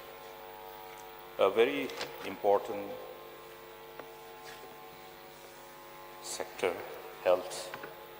I think we are all affected by this particular sector, every member of this August House. And every day we do when we interact with our electorates, with friends, this particular sector becomes one of the sectors which draw our attention. In fact, today also when I was receiving some calls from the area, I was privileged to get some more inputs. Now, we look at that the intent of the government is to really ensure that the patients do have access to free medicines in the respective healthcare facilities that we have created across the state. That was one of the programs that we initiated, that every patient, whoever come for accessing healthcare facilities in the state, institutions, medical institutions, must be provided this support, keeping in mind the number of people who are poverty-stricken, and therefore they do end up coming to the elected representatives, whether it is members of district council or members of this August House. We are well seized of this very important issue. I'm happy that allocation of fund is being sought for additional amount, in addition to what has been already provided. And in fact, even in the last preceding quarter, we saw similar amount, additional amount being sought for to cater to the needs of medicines in different medical institutions of the government. Now the problem here is that the medicines which are being prescribed, medicines which are being provided, I think it will be appropriate, since huge amount of money is being spent from the public exchequer in order to take care of the support that we want to provide to the patient parties, so that they don't have to spend their money for the purchase of medicines prescribed by the respective doctors. So the overall system, if put in place, will be very appropriate for the department, and also will enable the department to know where there's a gap, which are the hospitals which are submitting their indent to the respective concerned authorities who would take care of their indents as far as the need of the medicines are concerned, and who are not. It's crucial. Why I'm saying this is because when patient parties talk to us saying that we need money for medicine, purchase of medicine, that means we know that medicines, even the purchase of medicines, the burden is still with the patients. the patient parties. So when we further want to know, then sometimes, there are irregular answers from different medical and health officers. Some have, some don't have. Why don't some don't have? Because they do not take care of the timely indenting of the medicines. Government is providing, we are passing this, whatever is being proposed before this August House. We are voting. Money is being given from the public exchequer. But if at the time of utilization of this benefit, if it is not passed on in an equitable format, then some areas. So people are not aware that, okay, the hospitals are still providing the, free supply of medicines. We are spending, it's quite a huge, quite a substantial amount of money. If you look at,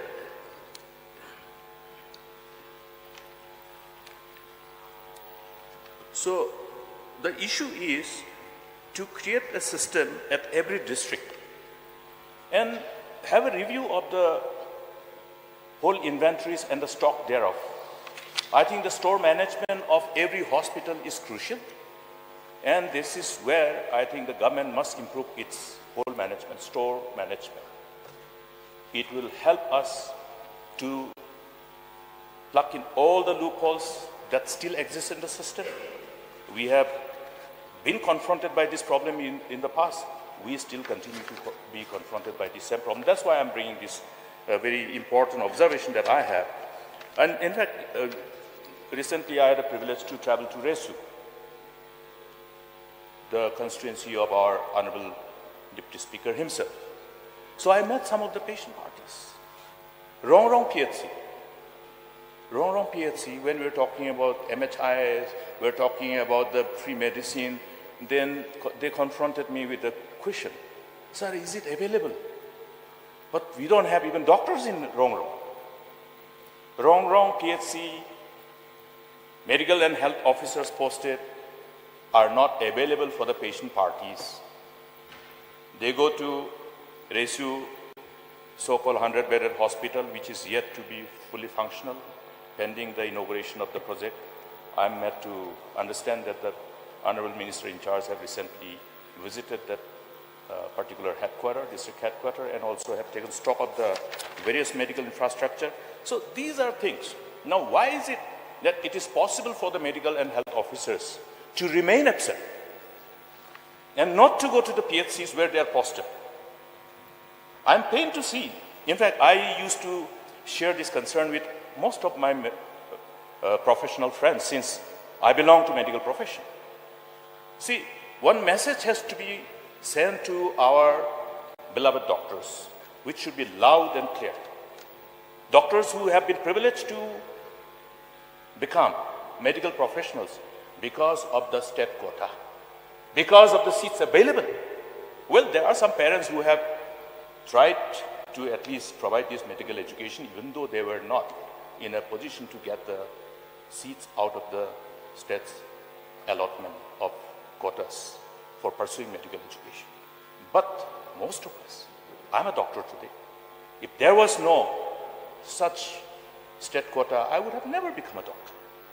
I think it's very important for us to remind ourselves, remind the medical professionals as to why we are there.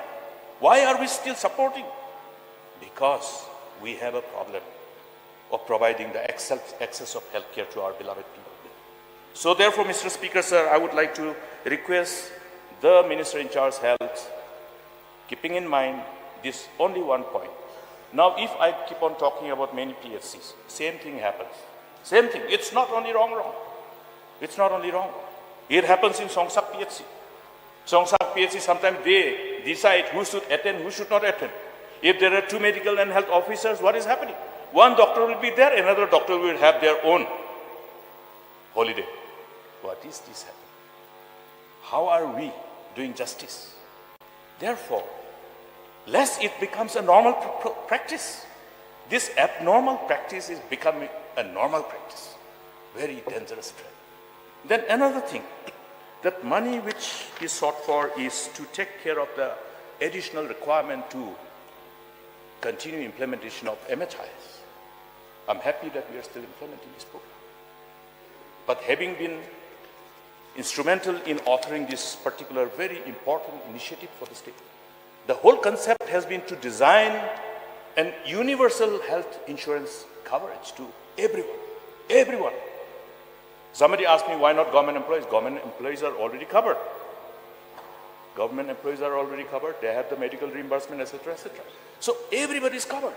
But here again another problem which somehow by default deprive the patients, the patient parties. How is it being deprived? Now when the patients go to the hospitals, whether it is PHC or CHC or civil hospitals, what is happening? I think all of us know. All of us in this August House know what is happening. The patient parties are referred. Now they are referred. Mr. Deputy Speaker, sir, I would like to bring it to the notice of this August House and to everybody through this August House. When we decide to refer a patient, we will always ask the patient party. We will always also determine their socio-economic status. That is how we are taught.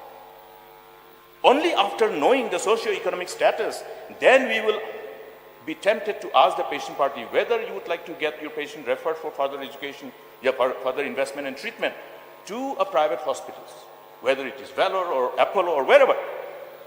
But when we know that patient party belongs to socio-economically weaker section of family, our job is to advise them to go to the referral centers, which are government referral centers.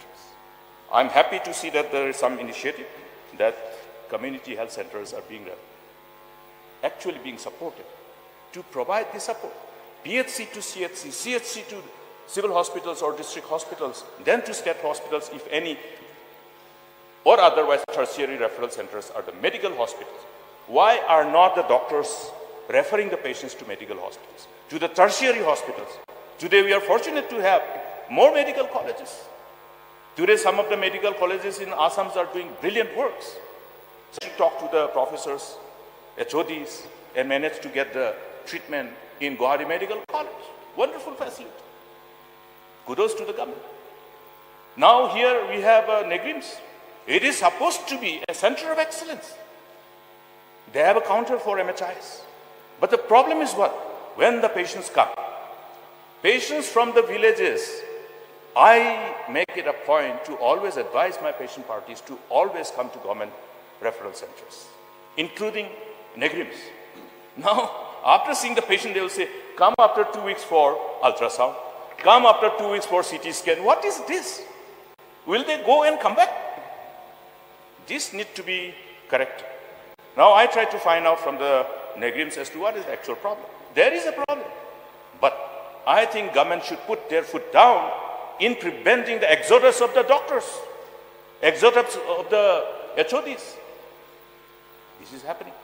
How many medical colleges are being established in Assam? Without even looking at whether do we have the teachers available to really run those hospitals, we are going to have a serious, serious problem. Therefore, while we look at this huge gap is again because we also, though have specialists in different civil hospitals. Now, when we send our patients to civil hospital, William Nagar, the main problem is the anesthetist. So therefore, please look at this MHIS concept, how it has been designed. This concept has been designed in order to make health delivery system as sustainable for the state. Let us remember that providing access to quality and affordable health care has been a challenge for every nation, every country, including the most richest nations, including America. So therefore, providing healthcare facility must be affordable for the state government. Now I see that the government has definitely projected what would be required for funding this program under MHIs. Why are we needing more? We are needing more because of the resultant increase in the premium that we pay. Because of the resultant increase of premium due to the resultant increase in the claims. Now, how these claims being processed has to be seen. I'm telling you, Mr. Speaker, sir, I'm telling everyone in this August House, through you, Mr. Speaker, sir, this particular scheme should not be weakened in any way, because this is the best conceptualized and designed health insurance program available in the whole country and whole world.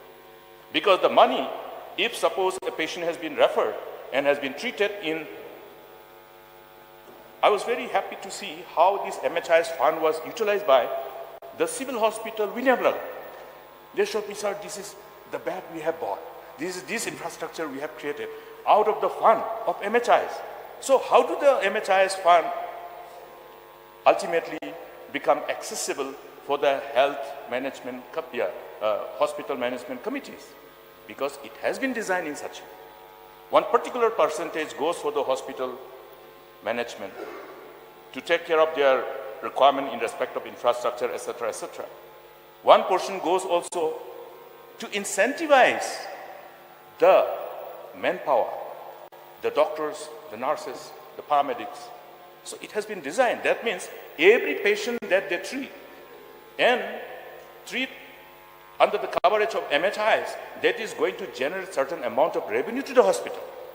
That revenue, how they are utilizing, is one part, and the fact is that this revenue is crucial. That means whatever we are spending is coming back to the government hospitals. So therefore, government hospitals must be encouraged to ensure that the patients who are going there for treatment are taken care of, are treated. I had the privilege of visiting, when we launched these MHIs, visiting some of the hospitals to see how many hospitals are really taking advantage of these MHIs. Now, one big eye-opener was that when I visited Holy Cross, Myra, they were doing wonderfully well. There were only 5 doctors. But there, in the particular financial year, till the time when I visited as a chief minister, that time their reimbursement was plus 20 lakhs. And when I checked up with Civil Hospital Shillong, it was 17 lakhs. How many doctors are there in Civil Hospital Shillong? Why? Because we were not invoking the benefit of MHIS. Then we had a review. So this is how the department can review this. This is how the minister can review it. So my suggestion is that please do so and find out. If any hospital is not showing enough reimbursement, that means they are not utilizing MHIs. Therefore, what we are doing, passing of this money, voting for this demand, they must be utilized everywhere. Mr. Deputy Speaker, I earnestly request, let us effectively utilize this program. And another part is that referral system must be corrected, lest we end up patients surrendering to disease, taking back their patients, waiting for the unfortunate day. This is exactly what is happening, Mr. Speaker. So I think with few of this observation of mine, I'm sure the department will be enriched, the minister will be enriched. There are many more things we can always discuss and further share our ideas, but please take care of this whole benefit of the programs and ensure that the doctors are in station, because otherwise, whatever amount of money is being put forward as a demand, and the mandate from this August House through the voting will be not passed on as a benefit for all those who need them most, particularly the patients in the rural area. And another part is that this money which is proposed to be spent for the medicine, now the explanatory notes indicate that due to notification of Meghalaya Medical Drugs and Services Limited, whereby all purchases from 1st March to 2023 onwards will be handled by the said corporation, and the pending liabilities before 1st March 2023 will be borne by the directorate. That means there is a transition in the process of procurement. We hope that every new system adopted is much better, much transparent. I will expect that transparency is maintained, and at the time when we transit, please take care of the liabilities for the pending bills. Our entrepreneurs, our businessmen who are doing medical supplies or any supply, whether it is in CNRD, those MGNRGs, material supply, they are not flush with money. They are doing with limited amount of capital. Once their capital is blocked, their whole entrepreneurship spirit gets completely, dampened. That is not good. That is a warning signal for all of us. Therefore, do not keep the bills pending. This bill pending may be because of nepotism, because of favoritism, which is true, which many of us know. I don't want to further elaborate. Please, let us get out of this practice. We never did it during our time. In fact, Sports and Youth Affairs had liability, which was pending since 1993, 94, 95. We cleared it during our time. So I would like to request, Honorable Minister, please take care of the liabilities. Please clear them so that our entrepreneurship promotion endeavor really give fruition to our objective and our intent. Thank you, Mr. Deputy Speaker. Sir, with these few words, I support this cut motion. Thank you. Sir. Sir. Yeah. No need. Sir, I also rise to support the cut motion brought by the Honourable Member from Umsning, Dr. Celestine Lindo.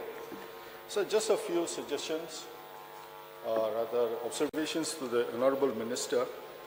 Sir, some of our patients have gone outside the state for treatment. Some of them are suffering from cancer, and then they come to us for assistance.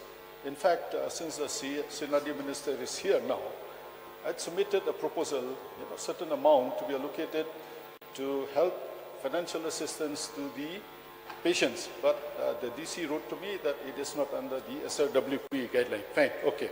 So we'll request the Minister, the Chief Minister to review this. Madam, if you can look at this, some of these institutes, especially cancer hospitals treating cancer, MHIS is not applicable there. So they come to us, and then, cancer treatment is very expensive.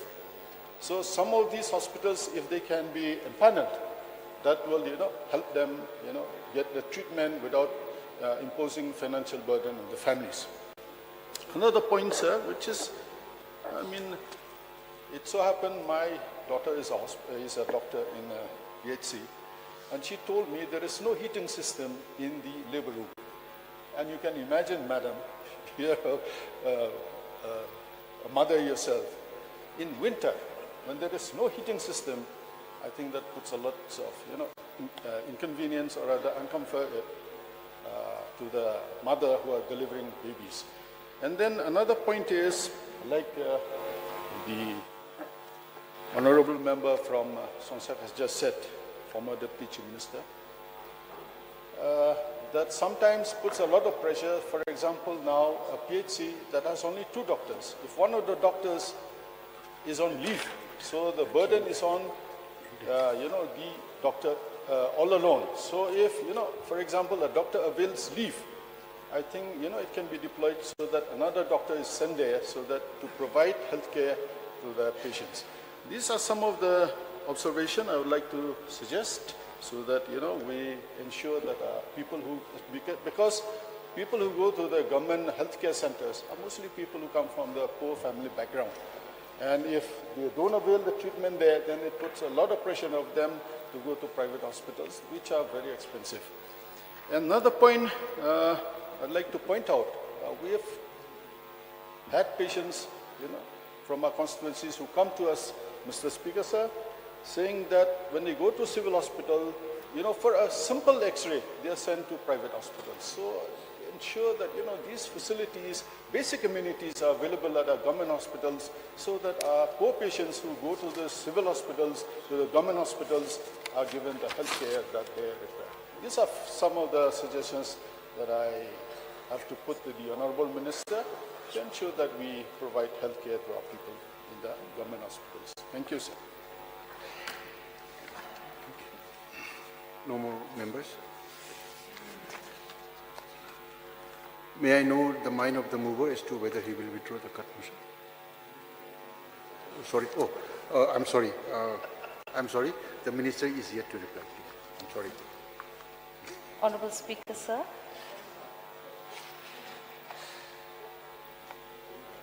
I would like to thank the Honourable Member from Umsning, Dr. Celestine Lindo. And we are grateful to Dr. Mukul sir, MLA of Songsak, who also has contributed a lot of food for thought for the department. and also our respectable LO, Mr. R.V. Lingdo, for participating in this very, very important cut motion debate. I have taken note of all the points that have been raised, sir, and it is in the practice only that we have to defend our efforts as a government. And having said that, suggestions given for the good and improvement of the department and our facilities is something that we will always accept, take in good spirit, in the interest of the people that we all serve. So the egg or the chicken anecdote of the Honorable Dr. Celestian. Sir, I understand that there is this concern. I have also visited Parila, MCH Hospital at Umsning. In fact, we had gone just before Christmas. There was no saying that we would make it a Christmas gift, but I had said that yes, we would give it our best. But you have seen, we have also together gone to Nongpo Hospital. I went with the Honorable Member to Nongpo also, sir.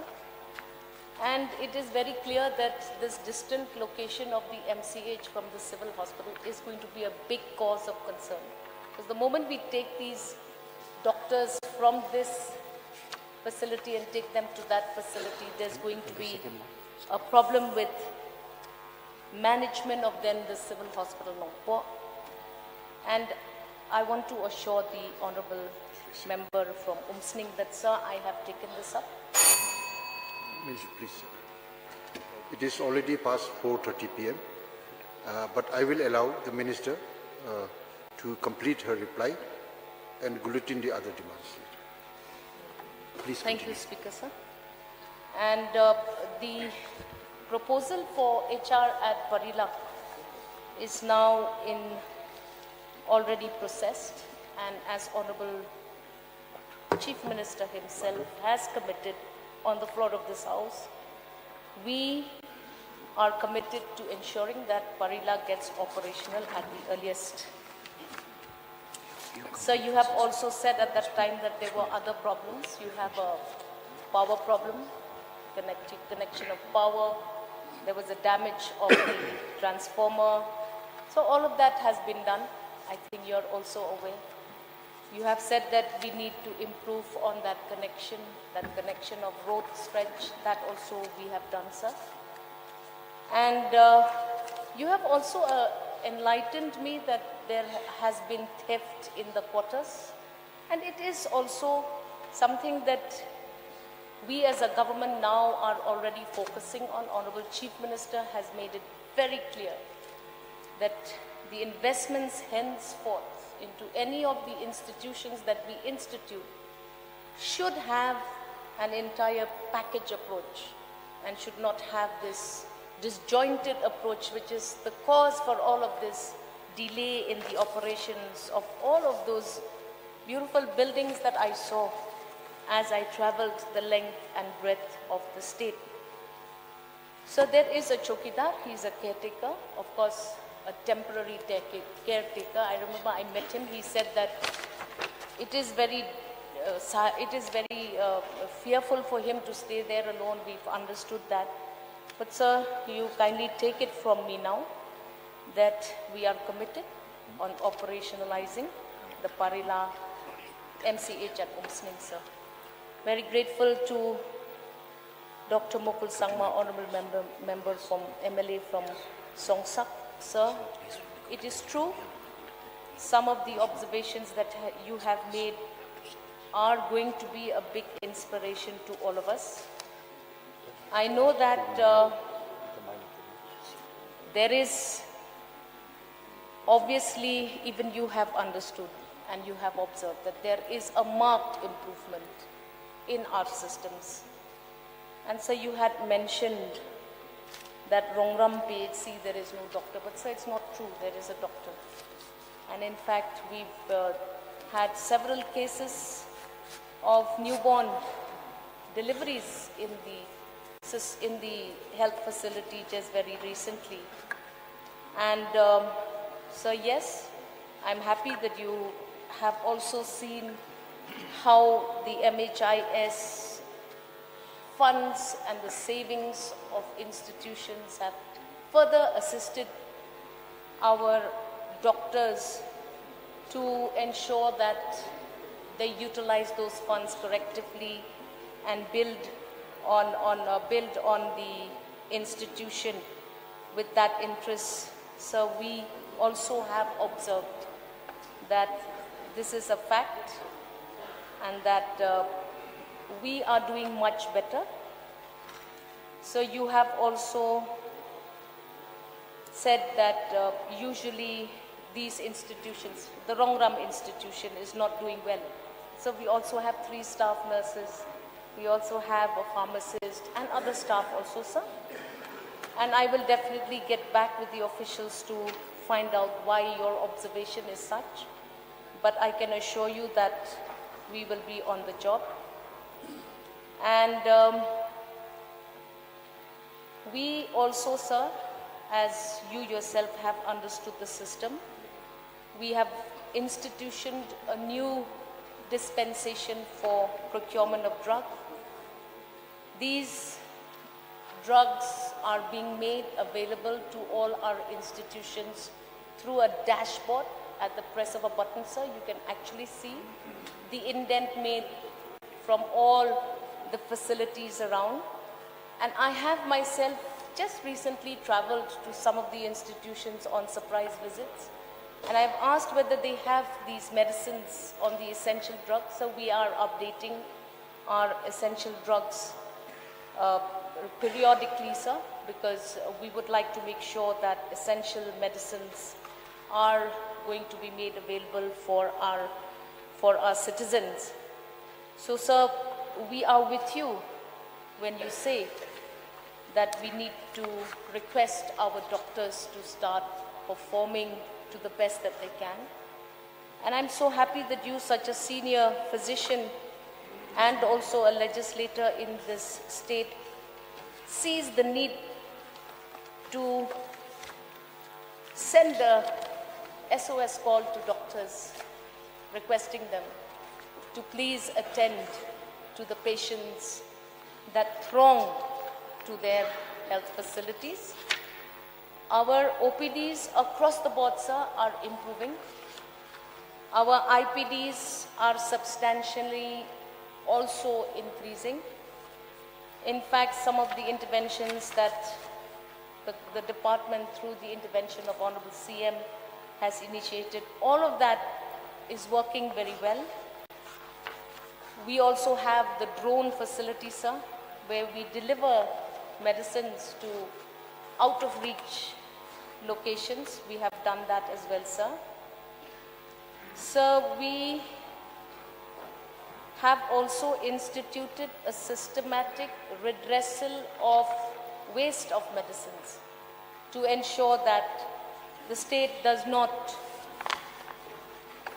waste its funding on procurement of medicines. So the MHIS coverage in the state today stands at the highest.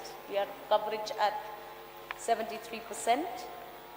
And in 22-23, we have seen the highest numbers of claims, touching 180,000 numbers this year alone. So last year we had the highest value of claims as well, and all of these claims are now being given back to these institutions to improvise on their own systems. You are talking about Mairang. Please go back to Mairang. I just went recently. Fantastic operation theaters, state-of-the-art testing facilities. Must thank the member of Mairang also, who likely is supervising that very well. So we have said that we are committed and we will continue to work with vigor and with complete dedication. Please do not fall prey to gossip about nepotism in the department. There is no such thing as nepotism in our style of functioning, sir. We work with one mind, and that is whoever is deserving and whatever pending bills there are, whenever these payments are made to the engineering wing, get released to the right quarters without any favoritism, any biasness. Please take that as a mission of the department, as I have been privileged to sit as the leader of this department. So you were talking about the inadequate availability of medical officers in specialized services. I think you must be aware that recently we have upskilled our medical professionals as part of our health plan and sending doctors for certified short-term programs, especially in gynecology and in anesthesia, sir. And today our doctors have returned back after 4 months or 6 months programs with better life-saving anesthetic skills and other medical skills. They are doing very well in some of our CHCs, PHCs, sir. I remember the one in Smith also. We're doing very well. We have ultrasound facilities. So on the matter of referrals, so it is difficult to say whether it is the institution that is referring our patients or whether it is the patient who's refusing medical treatment in our institutions. I am personally aware of many critical cases of cancer, kidney problems, where citizens prefer on their own to go out. Most of our government employees also, sir, prefer to go out, and our heads of institutions are finding it difficult to put their foot down on the essential certificate for them to go for these treatments outside. We are trying our best to communicate to the public that if we have the facility in our state, why are you not availing it in the state? But it's a difficult task. Now that I have been minister of this department for this long, I know that several patients do not have faith in our system. We are working on it to change the look of the system and to reassure our public that we will give them the best of the best. You have seen we have done some fantastic surgeries in Maukarwat recently, something which was never done in the past. You are aware of the Jinjal facility. Nobody ever imagined that that could happen. We are changing the systems and we are trying to ensure that there is confidence in the public to come to our systems. So I hope that I have just touched upon some of the things that you have highlighted. And believe me, we are available for a consult at any point of time where you think there is an urgent requirement for such a consult. Honorable Leader of Opposition, sir, you have just heard what a senior physician and legislator, policymaker has said about the MHIS funds in every institution. We will talk to this institute where your daughter is working, and we will request that the MOs and the medical staff there to utilize, because I have been to several labor rooms. I went recently to a very far-flung PHC and CHC, sir, and I have seen that there as well, the staff, the MOs are trying their best. There is no ways that the operation theatre cannot access a good heater, sir. It is not correct. Now we have to make sure that we give power to our MOs to tell them that you are in charge of this institution and you have to do this work. We will try to give them that kind of a confidence so that they will work well. So I have just recently also taken an equipment audit at Civil Hospital. I am aware that because of some difficult situations, this information doesn't come to us. But I can assure you, sir, that in the leadership of our Honorable Chief Minister, and me as the lieutenant in charge of this department, we will leave no stone unturned to ensure that our facilities are working and performing and serving the people and doing the thing that we have to do. Because of a paucity of time, I wouldn't like to go through some of the good things that this department is doing. I think we have had an opportunity again and again to rise and share with the citizens of the state the good things that the Department of Health is now doing.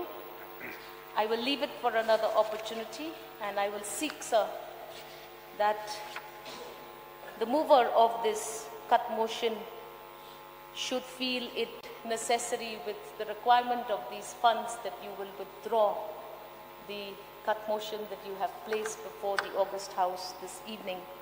And with these few submissions, Honorable Speaker, sir, I resume my seat, sir. Thank you. May I know the mind of the mover as to whether he will withdraw his cut motion?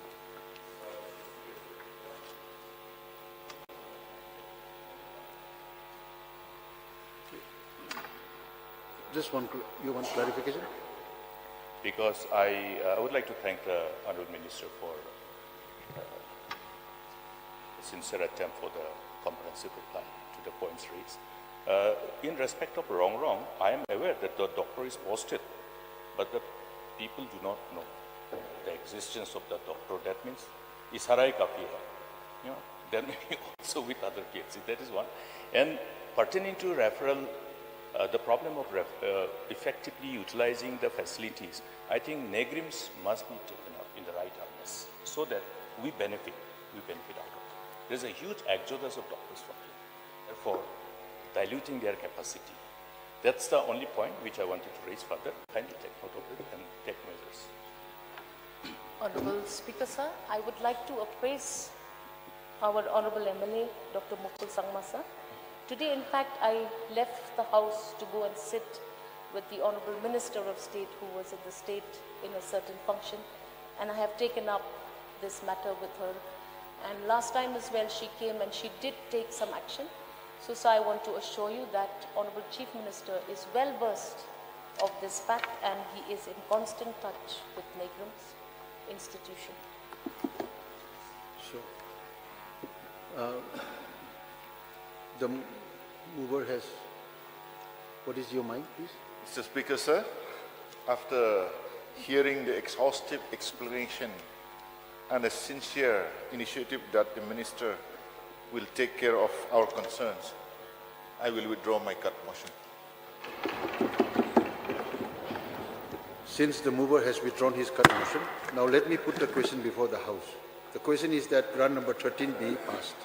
Those who are for the motion say aye. Aye. Those who are against say no. The ayes have it, the ayes have it. The motion is carried and grant number 13 is passed. Voting on demand for grants is now closed. The remaining demand for grants will be disposed of applying sub-rule 3 of Rule 144 of the Rules of Procedure and Conduct of Business in Meghalaya Legislative Assembly. That is demand numbers 14, 15, 16, 17, 18, 19, 20, 21, 22, 23, 24, 25, 26, 27, 28, 29, 30. Do stand bulletin. I will now put the question before the House. The question is that demand numbers 14, demand number 15, demand number 16, demand number 17, demand number 18, demand number 19, demand number 20, demand number 21, demand number 22, demand number 23, demand number 24, demand number 25, demand number 26, demand number 27, demand number 28, demand number 29, and demand number 30 be passed. Those who are for the motion say aye. Those who are against say no. The ayes have it, the ayes have it. The motion is carried and demand number 14, 15, 16, 17, 18, 19, 20, 21, 22, 23, 24, 25, 26, 27, 28, 29, 30 are passed by the House.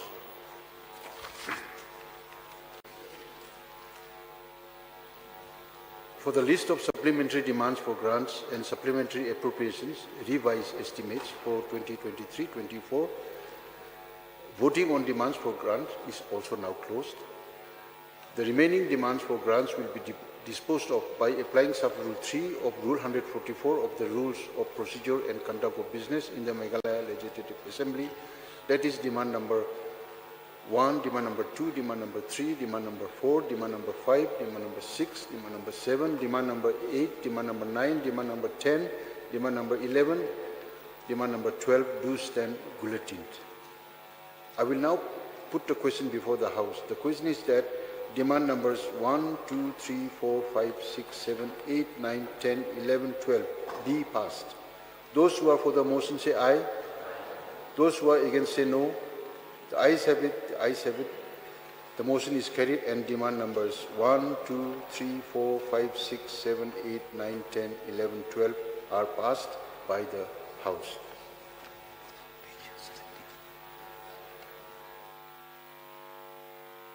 Now we come to item number 9. Sri Conrad K. Sangma, Chief Minister in charge, Finance, to beg leave to introduce the Meghalaya Appropriation number 1 Bill 2024. Chief Minister, please. Mr. Speaker, sir, I beg leave to introduce the Meghalaya Appropriation number 1 Bill 2024. Motion moved. Let me put the question before the House. The question is that leave be granted to introduce the Meghalaya Appropriation number 1 Bill 2024. Those who are in favor say aye. Aye. Those who are against say no. The ayes have it, the ayes have it. The motion is carried and leave to introduce the bill is granted. Chief Minister, to introduce the bill, please. Mr. Speaker, sir, I introduce the bill. Commissioner Secretary to read out the title of the bill. The Meghalaya Appropriation number 1 Bill 2024 is introduced. Now we come to item number 10. Sri Preston Tungsong, Deputy Chief Minister in charge, Parliamentary Affairs, to move, please. Mr. Speaker, sir, I beg to move that the second proviso to sub-rule C of Rule 72 of the Rules of Procedure and Conduct of Business in its application to the Meghalaya Appropriation number 1 Bill 2024 be suspended for the time being insofar as the rule requires circulation of the bill 4 days in advance before the motion for consideration moved. Motion moved. Let me put the question before the House. The question is that the second proviso to sub-rule C of Rule 72 of the Rules of Procedure and Conduct of Business in its application to the Meghalaya Appropriation number 1 Bill 2024 be suspended for the time being in so far as the rules require circulation of the bill 4 days in advance before the motion for consideration may be moved. Those who are in for the motion say aye. Aye. Those who are against say no. The ayes have it, the ayes have it. The motion is carried and the motion for suspension of Rule 72C of the Rules of Procedure of Conduct of Business is adopted. Now we come to item number 11. Let me read out the message from the Governor. Dated 16 February 2024.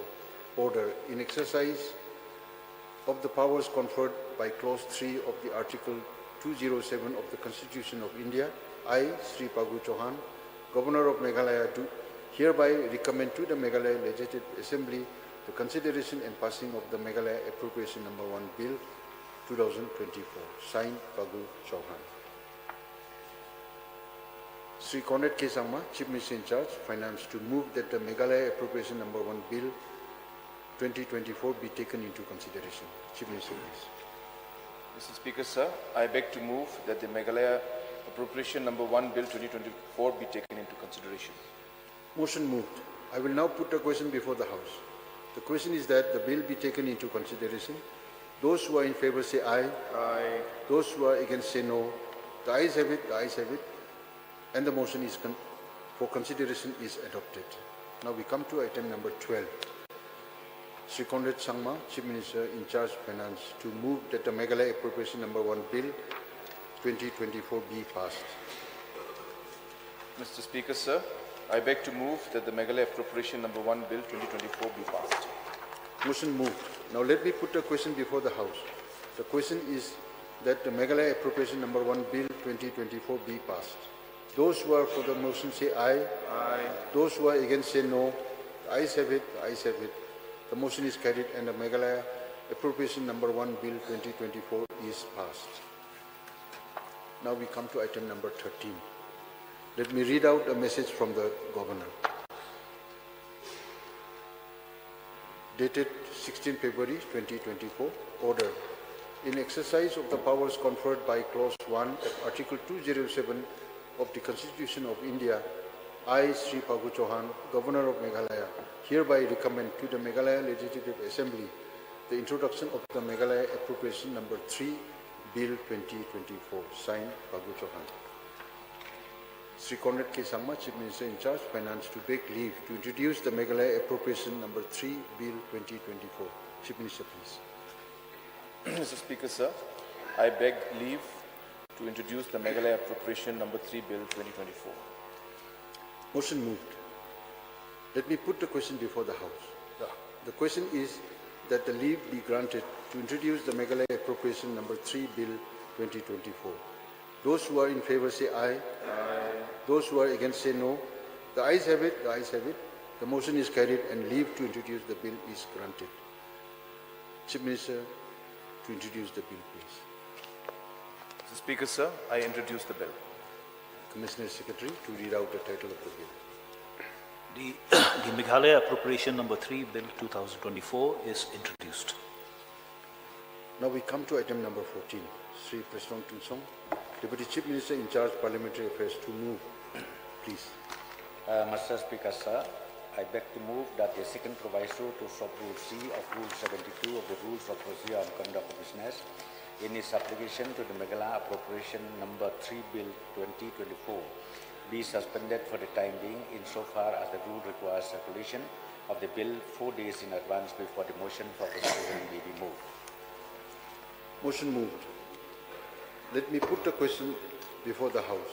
The question is that the second proviso to sub-rule C of Rule 72 of the Rules of Procedure and Conduct of Business in its application to the Meghalaya Appropriation Number 3 Bill 2024 be suspended for the time being insofar as the rule requires circulation of the bill 4 days in advance before the motion for consideration may be moved. Those who are in favor for the motion say aye. Aye. Those who are against say no. The ayes have it. The ayes have it. The motion is carried, and the motion for suspension of the Rule 72C of the Rules of Procedure and Conduct of Business is adopted. Now we come to item number 15. Let me read out a message from the Governor. Dated 16 February 2024. Order. In exercise of the powers conferred by Clause 3 of the Article 207 of the Constitution of India, I, Sri Phagu Chauhan, Governor of Meghalaya, hereby recommend to the Meghalaya Legislative Assembly the consideration of the Meghalaya Appropriation Number 3 Bill 2024, signed Phagu Chauhan. Sri Conrad K. Sangma, Chief Minister in charge, Finance, to move that the Meghalaya Appropriation Number 3 Bill 2024 be taken into consideration. Chief Minister, please. Mr. Speaker, sir, I beg to move that the Meghalaya Appropriation Number 3 Bill 2024 be taken into consideration. Motion moved. I will now put the question before the House. The question is that the bill be taken into consideration. Those who are in favor say aye. Aye. Those who are against say no. The ayes have it. The ayes have it. And the motion for consideration is adopted. Now we come to item number 16. Sri Conrad K. Sangma, Chief Minister in charge, Finance, to move that the Meghalaya Appropriation Number 3 Bill 2024 be passed. Chief Minister, please. Mr. Speaker, sir, I beg to move that the Meghalaya Appropriation Number 3 Bill 2024 be passed. Motion moved. Now let me put the question before the House. The question is that the Meghalaya Appropriation Number 3 Bill 2024 be passed. Those who are for the motion say aye. Aye. Those who are against say no. The ayes have it. The ayes have it. The motion is carried and the Meghalaya Appropriation Number 3 Bill 2024 is passed. Now we come to item number 17. Sri Rakham A. Sangma, Minister in charge Education, to beg leave to introduce the Captain Williamson Sangma State University Amendment Bill 2024. Minister, please. Speaker, sir, so I beg leave to introduce the Captain Williamson Sangma State University Amendment Bill 2024. Motion moved. Let me put the question before the House. The question is that the leave be granted to introduce the Captain Williamson Sangma State University Amendment Bill 2024. Those who are in favor say aye. Aye. Those who are against say no. The ayes have it, the ayes have it. The motion is carried and leave to introduce the bill is granted. Minister to introduce the bill, please. Sir, I introduce the bill. Commission Secretary to read out the title of the bill. The Captain Williamson Sangma State University Amendment Bill 2024 is introduced. Item number 16. Now let me read out a message from the government. Dated 16 February 2024. Order. In exercise of the powers conferred by Clause 1 of the Article 207 of the Constitution of India, I, Sri Pagu Chauhan, Governor of Meghalaya, hereby recommend to the Meghalaya Legislative Assembly the introduction of the Contingency Fund of Meghalaya Amendment Bill 2024, signed Pagu Chauhan. Sri Conrad K. Sangma, Chief Minister in charge, Finance, to beg leave to introduce the Contingency Fund of Meghalaya Amendment Bill 2024. Chief Minister, please. Mr. Speaker, sir, I beg leave to introduce the Contingency Fund of Meghalaya Amendment Bill 2024. Motion moved. Now, let me put the question before the House. The question is that leave be granted to introduce the Contingency Fund of Meghalaya Amendment Bill 2024. Those who are in favor say aye. Aye. Those who are against say no.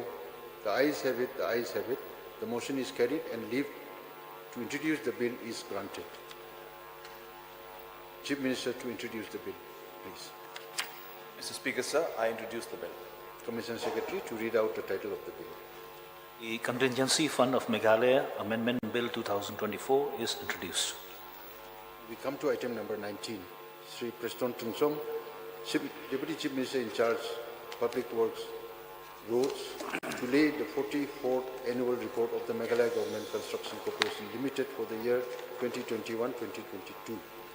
Deputy Chief Minister, please. Mr. Speaker, sir, I beg to lay the 44th Annual Report of the Meghalaya Government Construction Corporation Limited for the year 2021-2022. As there is no further business before the House for the day, the House stands adjourned till 10 a.m. on Thursday, the 22nd February 2024.